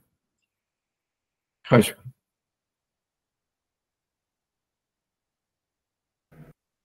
سرکار خانم زهرا بفرمایید. سلام خدمت شما و تشکر میکنم. سوال من این بود که ایرادات اساسی که به دموکراسی وارده چی هن و آیا راه حلی براشون هست؟ و یکی هم این که رقیبای دموکراسی چیه، یعنی شکل‌های دیگه حکومتی که میتونن در حد دموکراسی شاید مثلا مناسب باشن چیا هستن؟ ممنونم. مثلا رقبای دموکراسی که تو صحبت گفتم، یعنی توتالیتاریسم، اول استبداد، توتالیتاریسم و فاشیسم، پوپولیسم، اینا رو یه مقدار توضیح دادم در طول برنامه، نمیدونم جناب تشریف داشتی یا نه. اجازه بفرمایید که واردش خیلی نشم، وقت زیاد میگیره، ولی اینا در واقع هستن بیشتر. ولی ایرادا خیلی جالبه. ایرادا چه ایرادایی میگیرن؟ خب خیلی از ایرانی‌ها، من میتونم بگم که ما اگه تاریخ همین 40-50 سال اخیر رو ببینیم، تا حدود 2 دهه 3 دهه قبل دموکراسی خیلی تو بازار نبود، تو بازار روشنفکران و بحث ها و غیره، و بیشتر میتونم بگم که با تسلط گرایش‌های دیگه اعتقاد بر این بود که ما مخالفین خودمون رو باید از میدون به در کنیم، حالا یا بکشیم یا اینکه حذف کنیم از میدون. دموکراسی میگه اگر اصلا مخالفین نباشن میدان زیبایی نخواهد بود. این جدل اندیشه است که به ما رشد میده. اینه دموکراسی، یعنی آزادی اندیشه و اندیشه انتقادی و غیره بنیان قضیه است. حالا لیبرال، غیر لیبرال، خیلی سوسیالیست‌ها به این معتقدن. مشکلی بر سر آزادی فکری و آزادی اندیشه و جدل اندیشه است که امکانات باربری فکر و باربری انسان رو به وجود میاره، نه اینکه خفه شدن در یک گوشه‌ای و گوش دادن به حرف پیر خردمند یا گوش دادن به کسی که خودش رو بانی همه چیز قلمداد میکنه. اون نمیتونه باشه. این یه موضوع. دوم که بله به دموکراسی ایراد خیلی میگیرن. یکی از ایرادایی که به دموکراسی گرفته میشه این گرایشش به انتخاباته، گرایشش به مردمه. یعنی اینکه فرض کنیم مثلا الان با صحبت جناب فکر کنم دوستی که فکر کنم کیا روش بود که راجع به اتریش صحبت کرد و دموکراسی مستقیم و اینا. خب این از نگاه اینا در کشورهای کوچیک عملی میشه دیگه. اینو باید در نظر داشته باشیم. مثلا در ایالات متحده خیلی مشکل دیگه، حدود 350 الان دیگه فکر کنم 380 میلیون نفر تو این مملکت زندگی میکنن. خب مشکل. البته در حدود ایالت ها انتخابات خیلی زیاد ها، فکر نکنیم وجود نداره. در حد شوراهای محلی خیلی در ایالات متحده هم وجود داره. اما این گرایشش به سمت مردمی بودن، برخی اونایی که ایراد میگیرن از دموکراسی میگن خب وقت ما رو میگیره، ما نمیتونیم کارو بریم، هی بخوام مردم بپرسیم کارو نمیتونیم جلو ببریم. این یه ایرادی که به دموکراسی میگیرن. خیلی ارجاع ندیم. اصولا اون مکتب الیتیسم که از دوران به اصطلاح انقلاب فرانسه وجود داشت و بعد از اونم وجود داره، همین امروز هم مکتب الیتیسم وجود داره. مکتب الیتیسم میگه که اصلا ما مردم این شعور رو ندارن که بتونن انتخاب کنن. مردم فرهنگ لازم رو ندارن، اسکیل یا مهارت لازم رو ندارن که بتونن رأی بدن راجع به موضوع خیلی غامضی. راجع به اقتصاد میتونن مردم رأی بدن، راجع به دیپلماسی بین‌المللی میتونن رأی بدن، نوع تجارت بین‌المللی میتونن رأی بدن مردم. اینا بهانه‌ای است که صحبتایی است که برای الیتیست ها عنوان میکنن. یه نوع آریستوکراسی بیشتر میپسندن در برابر دموکراسی که متشکل از در واقع کسانی میشه که اینا در واقع زبده و خبره هستن و میتونن کارو بگردونن. این بنابراین نکته در واقع دومه. نکته سوم این هستش که دموکراسی عمر دموکرات رو کوتاه میکنه. یعنی چی؟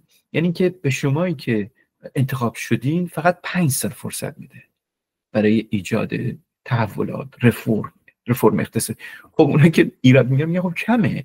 برای مثلا فرض بفرمایید در فرانسه یا در ایالات متحده شما 2 بار میتونید بیاین، اما اگه یه بار دیگه قطع شد هم بار دوم انتخاب نشدین، مثلا دونالد ترامپ بار دوم انتخاب نشد یا مثلا آقای سارکوزی بار دوم انتخاب نشد اگه اشتباه نکنم.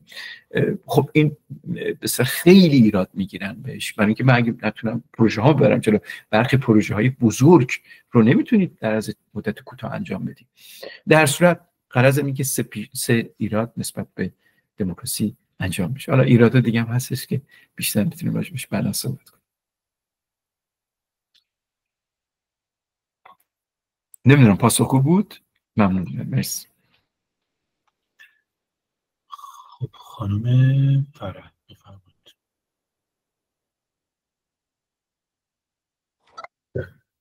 من درود میفرستم به دوستان و جناب آقای هودشتیان. ببخشید من دیر اومدم، یه مقدار اشتباه کردم تو ساعت.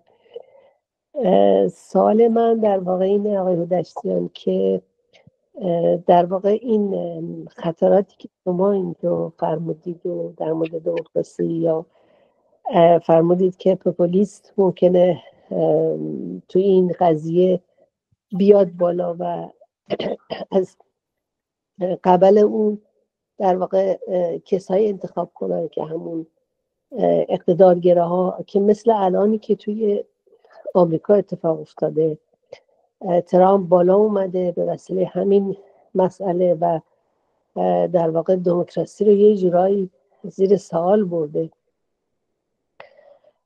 با توجه به اینکه این دوست و رفیق و همراهش هم ایلان ماسک این شعار های هیتلر رو 2 بار تکرار کرد توی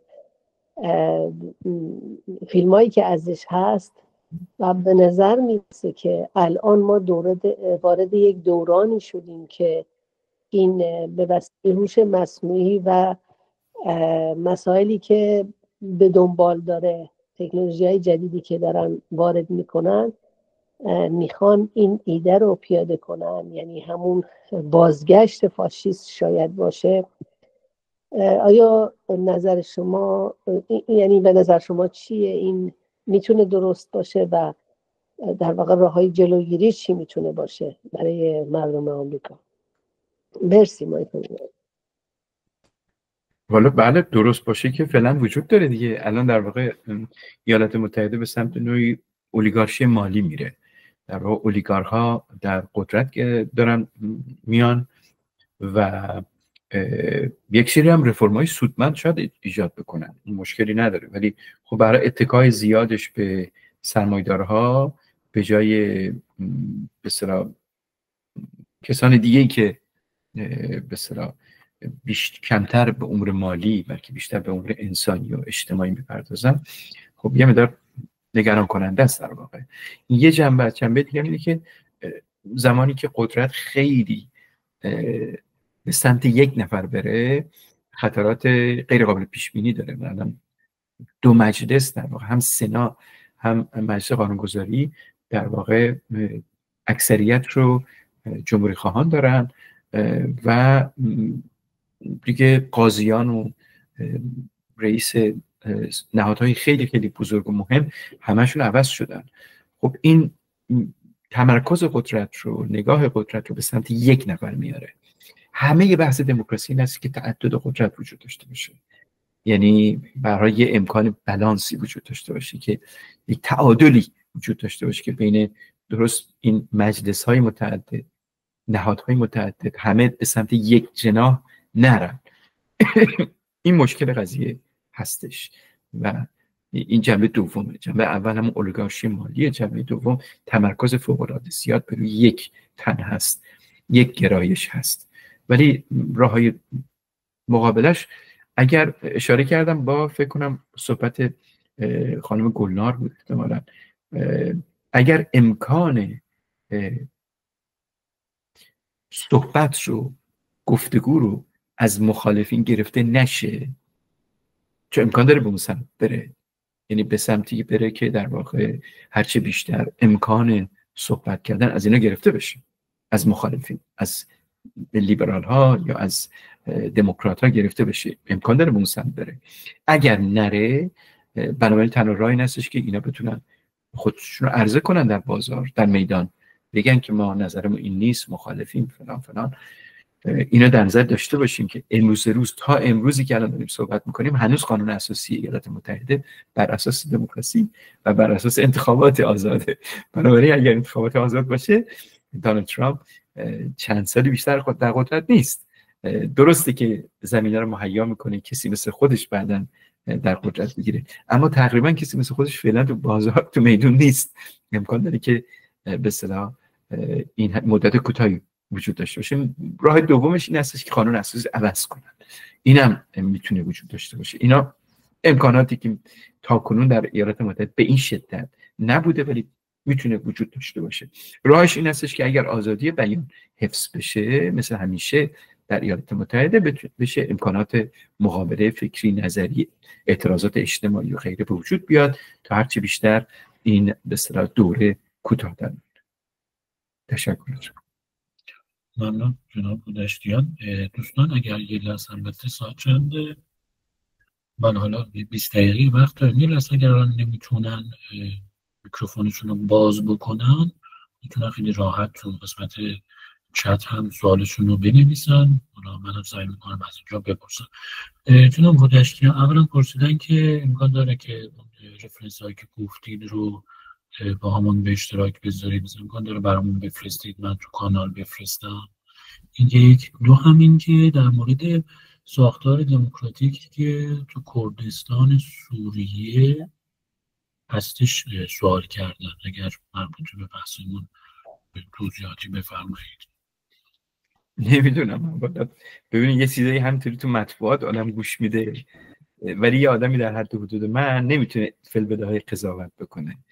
این اگه من میخوام قضاوت بکنم باید پژوهشم کامل بشه.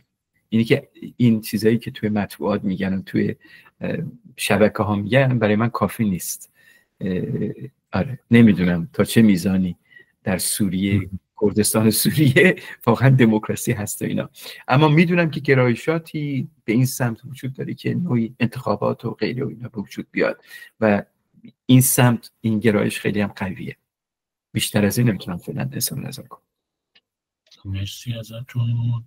خب جناب قدیم خانی بفرمایند. سلام و وقتتون بخیر و خیلی ممنون بابت این جلسه خوب.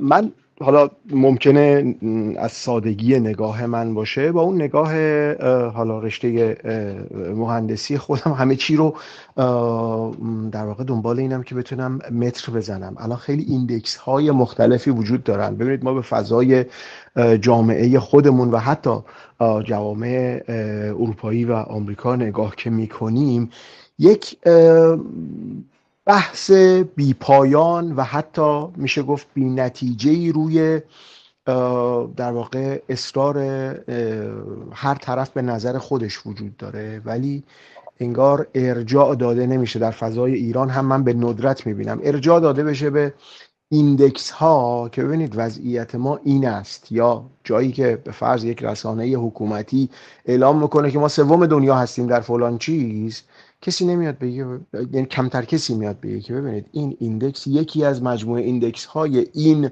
در واقع شاخه خاصه که اگر کارنامه‌اش رو نگاه بکنیم، بله ممکنه شما بگید که آقا من در مدرسه در فلان درس 20 گرفتم، ولی کارنامه‌تون رو نگاه بکنیم ببینیم با چه میدونم 5 شما رد شدید، یه دونه 20 داشتید، بقیه‌اش همه بسیار ضعیف بوده.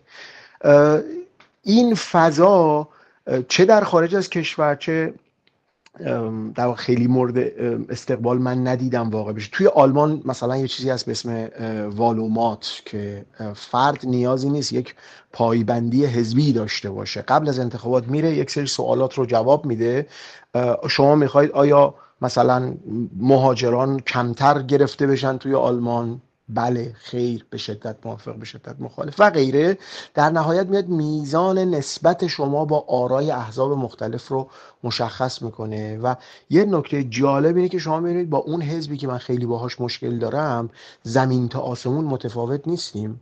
من اگر با این حزب 45% وجه اشتراک دارم، با اون حزبی که باش مخالفم 25% وجه اشتراک دارم. یعنی این صفر و صدی نیست. و خیلی از این موارد مثل سایت قطب نمای سیاسی پولیتیکال کامپاس و خیلی چیزهای دیگه که به ما مشخصا نشون میده که خودمون کجای کاریم، وضعیت اگر بخوایم روی متر بگذاریم کجاست.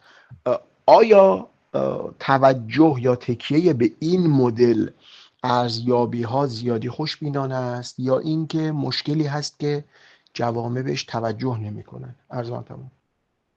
خب شما اشاره میکنیم به در واقع هم اتفاقا چرا که نه مدل های ریاضی که ما تو حتی علوم سیاسی در اون بخش استاتیستیک داریم، یعنی آمار، و یک به اصطلاح حتی فلاسفه راجبش کار کردن، یعنی پیشگویی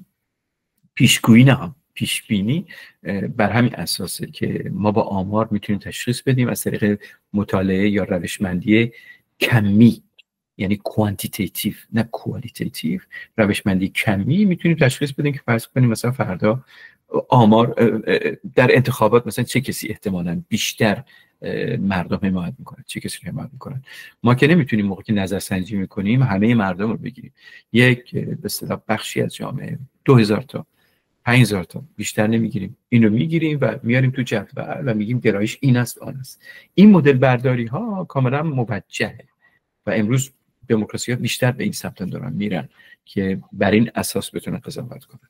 بنابراین بحثی که شما میکنین کاملا موجهه و چیزی است که تو جوامع دموکراتیک وجود داره. جوامع نیمه دموکراتیک، آسیای جنوبی شرقی غیر اون طرفا، و جوامع غیر دموکراتیک هم این کارو میکنن. جوامع غیر دموکراتیک ادای این کارم در میارن، یعنی میخوان نشون بدن که ما با آمار و اعداد و به اصطلاح یه نوع اون چیزی که میگین نوسانی که بین فرض کنید اتشمان شما به یک گروه فقط میتونه نباشه، بلکه اینجای این حزب رو قبول دارین، اونجای اون حزب رو قبول دارین. این هم میتونه نوعی از برخورد باشه که امروز در دموکراسی وجود داره. هرچی بیشتر کمتر قطبی گرایی مد شده، یعنی این قطب گرایی یعنی که اینقدر پلورالیسم دامنش از اینکه تکثر حزبی فقط حاکم باشه فراتر میره، به حزبی که خلاصه نمیشه عقاید و نظراتی میتونه مطرح بشه. من برخی نظرات این حزب قبول دارم، برخی نظرات اون حزب قبول دارم و بقیه نظرات این حزب قبول ندارم. برای همین ما فرض کنید حالا الانم توی مثلا حزب لیبرال فرض کنین، حالا من مثال میزنم، حزب لیبرال کانادا یا حزب کانسرواتیو محافظه‌کاران در کانادا، دو تا حزب مهم هستن. حزب سوم وجود داره، تو هر کدومشون هم همینطوری وجود داره، واقعا گرایش‌های متعدد وجود داره و بعضیاشون خیلی تندترن، بعضیاشون کمتر تنده و غیره و غیره. زمان انتخابات عمومی که میشه اون وقت امکان این مانورها کمتره، چون این فقط به 3 تا انتخاب نشون نمیده. الان مثلا تو کانادا عموما 3 تا انتخابات اصلیه، 3 تا امکان هست: حزب کنسرواتیو، حزب لیبرال و حزب مثلا NDP. خب این 3 تا وجود داره دیگه، بیشتر البته بقیه هم هستن. بنابراین نمیتونی خیلی مانور در انتخابات ملی، در انتخابات عمومی، در انتخابات کوچیک شهرداری ها، در انتخابات محلی نه میشه مانور داد و نظرات دیگه ای رو عنوان کرد، اگرچه شما تعلق به نظر دیگه دارید. امروز روز در فرانسه فرض فرمایید این نگاه عبارت میشه از تغییر نظر. تغییر نظر این خیلی مهمه. من به ساعت نگاه میکنم میبینم یک کمه که وقت دارم اینو باز کنم. تغییر نظر یعنی کسانی که فرض فرمایید متعلق به سندیکای کارگران بودن و همیشه و غالبا به چپ ها رأی میدادن، مثلا در فرانسه به تدریج به سمت راست گرایش بده کردن. چپ بوده یارو، اون اوایلش ایشون چپ بوده، اوایلش به برخی نظرات جناح راست رأی داده در انتخابات محلی و بعد به تدریج تو قطب راست قرار گرفته. امروز در ایالات متحده هم همینطوره. بخش بزرگی از کارگران، مسلمانان، بخشی از مهاجرین که به شکل سنتی به سمت اصلاف بیشتر دموکرات ها هستن یا گرایش‌های چپ اوریانی داشتن، امروز به تدریج به این سمت رفتن و این تدریجی بودن به اصطلاح همون چیزی که شما اگه درست فهمیده باشم اشاره بهش می‌کنید که به اصطلاح به تدریج به این نظرات و به اون نظرات رأی دادن و در ادامه در انتخابات ملی کلاً شدن به یه سمت دیگه. امروز در ایالات متحده دونالد ترامپ محصل این دگرگونی اجتماعی است. نمیدونم داشتم بود یا نه. مرسی جناب داشتن عزیز. یه سوال هم پرسیدم، فکر نکنم حالا بحث امروزمون مربوط باشه، در مورد لیبرالیسمی که رویکرد کاپیتالیستی داره و چه جایگزین‌هایی تو این لیبرالیسم هست. فکر نکنم به بحث امروزمون مرتبط باشه. درسته یا من اشتباه می‌کنم؟ سوال این که جایگزین سرمایه‌داری در دموکراسی لیبرال، نظرتون در مورد لیبرالیسمی که رویکرد کاپیتالیستی داره، لطفاً بگین چه جایگزین‌هایی توی لیبرالیسم براش هستش. نه متوجه نمیشم. جایگزین که یعنی سرمایه‌داری نباشه لیبرالیسمش؟ چیزی احتمالاً تو این مایه ها هستش، یعنی در حقیقت ترکیب کاپیتالیسم و لیبرالیسم هستش نظریشون. ما اصولاً لیبرالیسمی که میگیم 2 وجه اصلی داره. وجه سیاسیش که میشود گفت پدر اصلی جان لاکه، و وجه اقتصادیش که سرمایه‌داری رو به وجود میاره و اون فرض فرمایید که اینا اصلا جدا نمیتونن بشن، تغییر میکنن. ولی نظام لیبرالی که سرمایه‌داری به اصطلاح نداشته باشه خیلی من نمونهشو ندارم، اما نظام اقتصادی لیبرال که لزوماً قدرت سیاسی لیبرال نداشته باشه این وجود داره. خب این چیز عجیب و غریبی است که امروز روز کشف شده دیگه. همونطور که ابتدا به ساکن اشاره کردم که تصور عمومی این بوده که لزوما رشد اقتصادی لیبرال، رشد اقتصادی سرمایه‌داری لیبرال، رشد اقتصادی سرمایه‌داری لیبرال انعکاس خودش رو در سیاست و قدرت سیاسی لیبرال نشون میده. یعنی حکومت هم میشه لیبرال. چین نشون داد که هم چیزی نیست. چین نشون میتونه وجود نیاد. یعنی اقتصاد لیبرال شده ولی قدرت سیاسی. اما اینکه یک لیبرالیسمی داشته باشیم که سرمایه‌داری لیبرال نداشته، سرمایه‌داری به اصطلاح لیبرال نداشته باشه، این یکم بعیده. من شاید اینجا باید روشن کنم لیبرالیسم یعنی چی؟ سرمایه‌داری لیبرال. سرمایه‌داری، ما مدل دیگه ای سرمایه‌داری نداریم. سرمایه‌داری دولتی داریم. البته سرمایه‌داری دولتی ویژگیش مالکیت دولت بر ابزارات کار و در مالکیتش بر بازاره، یعنی توش ویژگیش این هستش که رقابت آزاد در بازار در تجارت وجود نداره. اکتور اصلی همان دولت. این نظام مثلا استالینی اینطوری بود، نظام هیتلری اینطوری بود، نظام چین مائو اینطوری بود، نظام کوبا الان اینطوریه. یعنی نظام‌های در واقع دولتی هستن که ما دیگه بهشون نمیگیم سرمایه‌داری، واقعا نظام اقتصادی دولتی. بازاری وجود نداره، بازار هست منتها خب دولت همه رو میگردونه. در برابرش تا اونجایی که میشود دید و دیده شده یک نظام وجود داره و اونم نظام سرمایه‌داریه. ما اسم این سرمایه‌داری رو میذاریم سرمایه‌داری بازار و نام اصلیش لیبراله. منتها در درون لیبرالیسم، همین الان لیبرالی اقتصادی رو دارم میگم، چندین مکتب وجود داره، یه مکتب نیست. یعنی چندین متفکر بودن که ارائه دادن و متفکرایی نیستن که فقط طرحشون برای کتابخانه بوده، عمل شده. الان بهتون باز میکنم. بنیان لیبرالیسم قبل از کینز یک نظام لیبرالی بوده که میگفته دولت باید کوچک باشه، نفوذش در بازار هم باید محدود باشه. این لیبرالیسم کلاسیکه که خیلی قبول دارن، انجام میدن. این تا حدود 1920 در دنیای غرب خیلی عرضه شده بود. اما جنگ جهانی اول میشه کسی میاد به نام کینز، جان کینز که انگلیسیه، که حالا میراثدار آدم اسمیت در واقع اون مکتب کلاسیک، پدر لیبرالیسم اقتصادی آدم اسمیته که مکتب کلاسیک در واقع اقتصادی سرمایه‌داری رو عنوان میکنه. ایشون زمانی که در واقع کتاباشو عرضه میکنه، کینز میگه که خب ما نمیتونیم فقط به اصطلاح دولت رو کوچیک کنیم، نفوذش هم در بازار محدود کنیم. این نئوکلاسیکه کینز. نئوکلاسیکا چی میگن؟ مثل کینز و یارانش میگن که دولت باید بتونه دخالت بکنه در بازار در حد محدودی، بتونه در برابر مسئله بیکاری که موضوع خیلی اساسی دولت‌های غربی است، در برابر مسئله قیمت گذاری و غیره و غیره بیسته، بتونه طرح بده، دخالت بکنه. درسته؟ این در واقع نظریه کینز که اول یک کتابه و چند تا بحث و گفتگوه. زمانی که جنگ میشه و پروژه مارشال از ایالات متحده میاد 17 میلیارد دلار ایالات متحده به اصطلاح فرض فرمایین اروپا میده، میگه این به کی باید بدم من این پولو؟ به کی باید بدم؟ بخش خصوصی که نابود شده در جنگ جهانی دوم، هیتلر همه رو نابود کرده، جنگ کسی رو نگذاشته، به دولت ها باید بدم. بنابراین نظریه کینز به عنوان نئوکلاسیک به میدان میاد، بیشتر به اصطلاح بهش توجه میکنن. کینز چیه اون وقت؟ بهش میگن welfare state، نظریه دولت رفاه بهش میگن فارسی.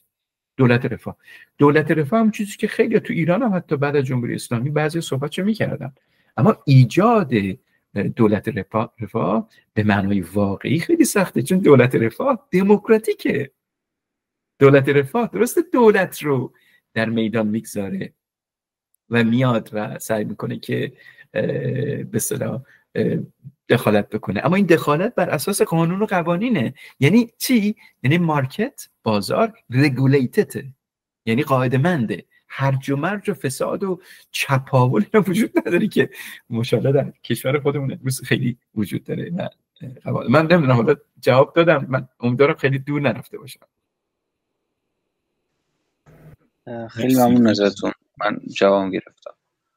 فقط اگر فرصت بود یک اشاره کوتاه بکنیم که کدوم خانش الان از نظر شما میتونه درست تر باشه. کینز. الان کینز خیلی به خصوص اگه ما در ایران خودمون میخوایم عمل بکنیم، نمیتونیم دولت رو بذاریم کنار، کوچیکش کنیم و نمیتونیم دولت رو هم فربه کنیم، چون نظام حکومتی در ایران اصولاً در طول تاریخ دولتگرا بوده. جامعه ایران هم دولتگراست، نه جامعه گرا. برای همین دولت وجود داره. من نمیگم به واسطه این تاریخ دولت رو باید نگه بداریم، به واسطه اینه که جامعه ایران بعد از دگرگونی هایی که خواهد آمد دچار هرج و مرج بسیار زیاد میشه. دولت باید بتونه نظم و امنیت رو ایجاد بکنه. و تا اینجاش معتقدم همه چیزی که ما میگیم، من میگم، اینه که این نظم و این دولت قدرتمند که امنیت و نظم رو میخواد ایجاد بکنه برای بارآوری اقتصادی و برای توسعه، باید بر مبنای قانون اساسی دموکراتیک استوار باشه. همه بحث 40 اندی سال بعد از انقلاب اسلامی درست اینه که ما به این رسیدیم که هر کاری دیگه میخوای بکنی باید بر مبنای قانون باشه و قانون هم زمانی مؤثره که بالاخره تا حد و حدودی بتوانی آزادی رو مردمان بدی، یعنی احزاب سیاسی وجود داشته باشن، جامعه مدنی هم به تدریج، نه یک پاره، به تدریج قدرتمند بکنی. اصلش این هستش که هر آنچه انجام میشه قدرت بر پایه قانون اساسی باشه. بنابراین نظری که من خیلی بهش معتقدم در مورد ایران و خیلی جوامع، نظام در واقع دولت رفاه است در مورد ایران. آید کینز. مرسی جناب دشتیان عزیز. یه دونه هم آقای کایل دوباره وقت دارید جناب دشتیان؟ بله خواهش خیلی ممنون. مرسی. من کوروش هستم. سوالی که دارم در مورد صحبتی بود که آقای هودشتیان کردن و اون که دموکراسی در واقع بر مبنای مدرنیته شکل گرفته. این صحبت بحثی بود که آقای هودشتیان مطرح کردن که خب بله، از طریق این میتونیم بفهمیم که چرا مثلا فرض کنید توی اروپای شرقی بعد از به اصطلاح فروپاشی شوروی تونست اروپای شرقی به طرف دموکراسی بره. چرا؟ چون خودش در به اصطلاح این پروسه مدرنیته به عنوان بخشی از اروپا در واقع این پروسه مدرنیته رو به مقدار زیادی طی کرده بود. پروسه مدرنیته و هم روشنگری رو. سوال من اینجا در مورد بعضی از کشورهای آسیاییه. مثلا فرض کنید کشوری مثل هند پروسه مدرنیته رو اصلا طی نکرد و هنوزم که هنوزه تا اونجایی که اطلاعات من میدم هنوز فکر کنم توی دوران فئودالیسم توی هند هنوز خیلی قوی باشه. حدس میزنم هند چطور به دموکراسی رسید؟ نه تنها اون، مثلا فرض کنید کشوری مثل ژاپن. کشور ژاپن از لحاظ فرهنگی هنوز یک نظام هرمی پدرسالارانه داره، منتها اونا تونستن این نظام هرمی پدرسالارانه فرهنگی رو با یک دموکراسی پایدار در واقع ترکیب بکنن، جایگزین بکنن. این واسه من خیلی جالبه که اونها چطور این کارو کردن. چرا؟ چون به نظر من اون چیزی که در هند اتفاق افتاد و در حالت ایدئالش توی ژاپن، ما با یک پدیده شبیه این در ایران روبرو خواهیم بود. یعنی خیلی به ما نزدیکتره تا اروپای شرقی. برای همین از اینجا این سوال من میاد که خیلی خوشحال میشم اگه آقای هودشتیان به این سوال من جواب بده. بله خواهش میکنم. بالا در مورد هر دو کشور زمامداری قدرت خارجی موثر بوده، یعنی خودشون هم که میفرمایین دوران روشنگری رو نداشتن. ما میگیم دموکراسی با مدرنیته هم نفسه، اما بعضی موقع ها این مدرنیته همون مدرنیزاسیون میشه، یعنی یه درجه میاد پایین تر و بازسازی سدها و خیابانها و ماشینها و دانشگاه و بیمارستان و غیره در بر داره. اینا همه مدرنیزاسیونه که ما به تدریج مدرنیته رو به وجود میاره. در مورد هند قبل از اینکه گاندی قدرت رو بگیره تقریبا در طول حدود یک قرن ایالات متحده بسیار به خصوص در مورد آموزش پرورش و شهرسازی کار کرد. چون حالا من هند سفر کردم و دیدم و غیره، تقریبا میشه اینطوری گفت که زمینه هاش قدرت خارجی ایجاد کرد. بنابراین هند جایی نشست، درسته که فقر و فلاکت در اقصانقاط کشور وجود داره، یعنی آدم هم راحت میمیرن و میفتن تو خیابون، این هنوز وجود داره، اما قانونگذاری، ساختارهای نهادهای دموکراتیک و به خصوص پلورالیستی، چند حزبی بودن، آموزش پرورش فوق العاده گسترده شده و تغییر لباس هم هست، نه برای همه ها البته. اون ابتدا رو دارم میگم، بعد که گاندی به قدرت رسید بعد از یه مدتی تغییر لباس به وجود اومد و بعد دوباره لباس عوض شد، سنتی شد. هر دوشو در هند داریم در واقع. در مورد ژاپن، خب من تو این کتاب آخرم که هنوز چاپش نکردم مفصل چین و ژاپن و ایران رو با هم مقایسه کردم و ژاپن در واقع میشود گفت حالا در مدت‌های چندین قرن خودش رو از دنیا ایزوله کرده بود. در واقع میشود گفت دوره ایزولاسیون بود که فقط هلندیا یه تجارت مختصر دریایی با ژاپن داشتن. اما بعد از اینکه ایالات متحده و کشتی اون ماجرای معروفی که کشتی ایالات متحده میاد دم دروازه ژاپن تو جزیره، میگه که ما میخوام با شما تجارت کنیم، اگه تجارت نمی‌کنیم با ما بمبارون میکنیم توکیو رو. حالا توکیو اون موقع پایتخت نبوده، شهرهای تجاری رو غیره رو. و یک سال بعد برمیگردن و باز به اصطلاح اینها میگن که نه ما تجارت نمی‌کنیم، مذاکره میشه، صحبت میشه، غیره غیره. بالاخره ایالات متحده حاکم میشه.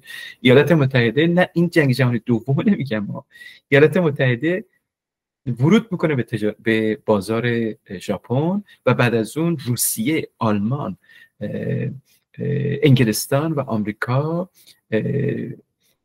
آلمان هم گفتم و هلند وارد میشن که هلند خب قبلا هم بوده، وارد میشن و کلا بازار رو به دست میگیرن تا زمانی که میجی میاد سر کار. و میجی زمانی که میاد سر کار، البته بهتون بگم که در دوران ایزولاسیون ساختار ژاپن اصولا خیلی پیشرفته بوده، یعنی همچین در و داغون نبودن که فقیر و چیز باشه، یعنی نسبت به هند جلوتر بودن از لحاظ صنعت. میجی چی کار میکنه؟ میجی بسیار غرب زده بوده، مثل آتاتورک ترکیه، و بسیار سنتگران بوده، درست مثل آتاتورک. آتاتورک 3 تا بند داشته دیگه، یکی ناسیونالیسم عثمانی، ناسیونالیسم ترک، یکی غرب زدگی، یکی هم اسلامه. 3 تا بند آتاتورک داشته. در مورد چیزم میجی هم در واقع این بوده، شدیداً غربگرا بوده و شدیداً سنتگرا بوده، ولی برای اینکه در برابر در واقع سلحشوران سنتی بیسته، از منابع نظامی غربی استفاده میکنه. این فیلم آخرین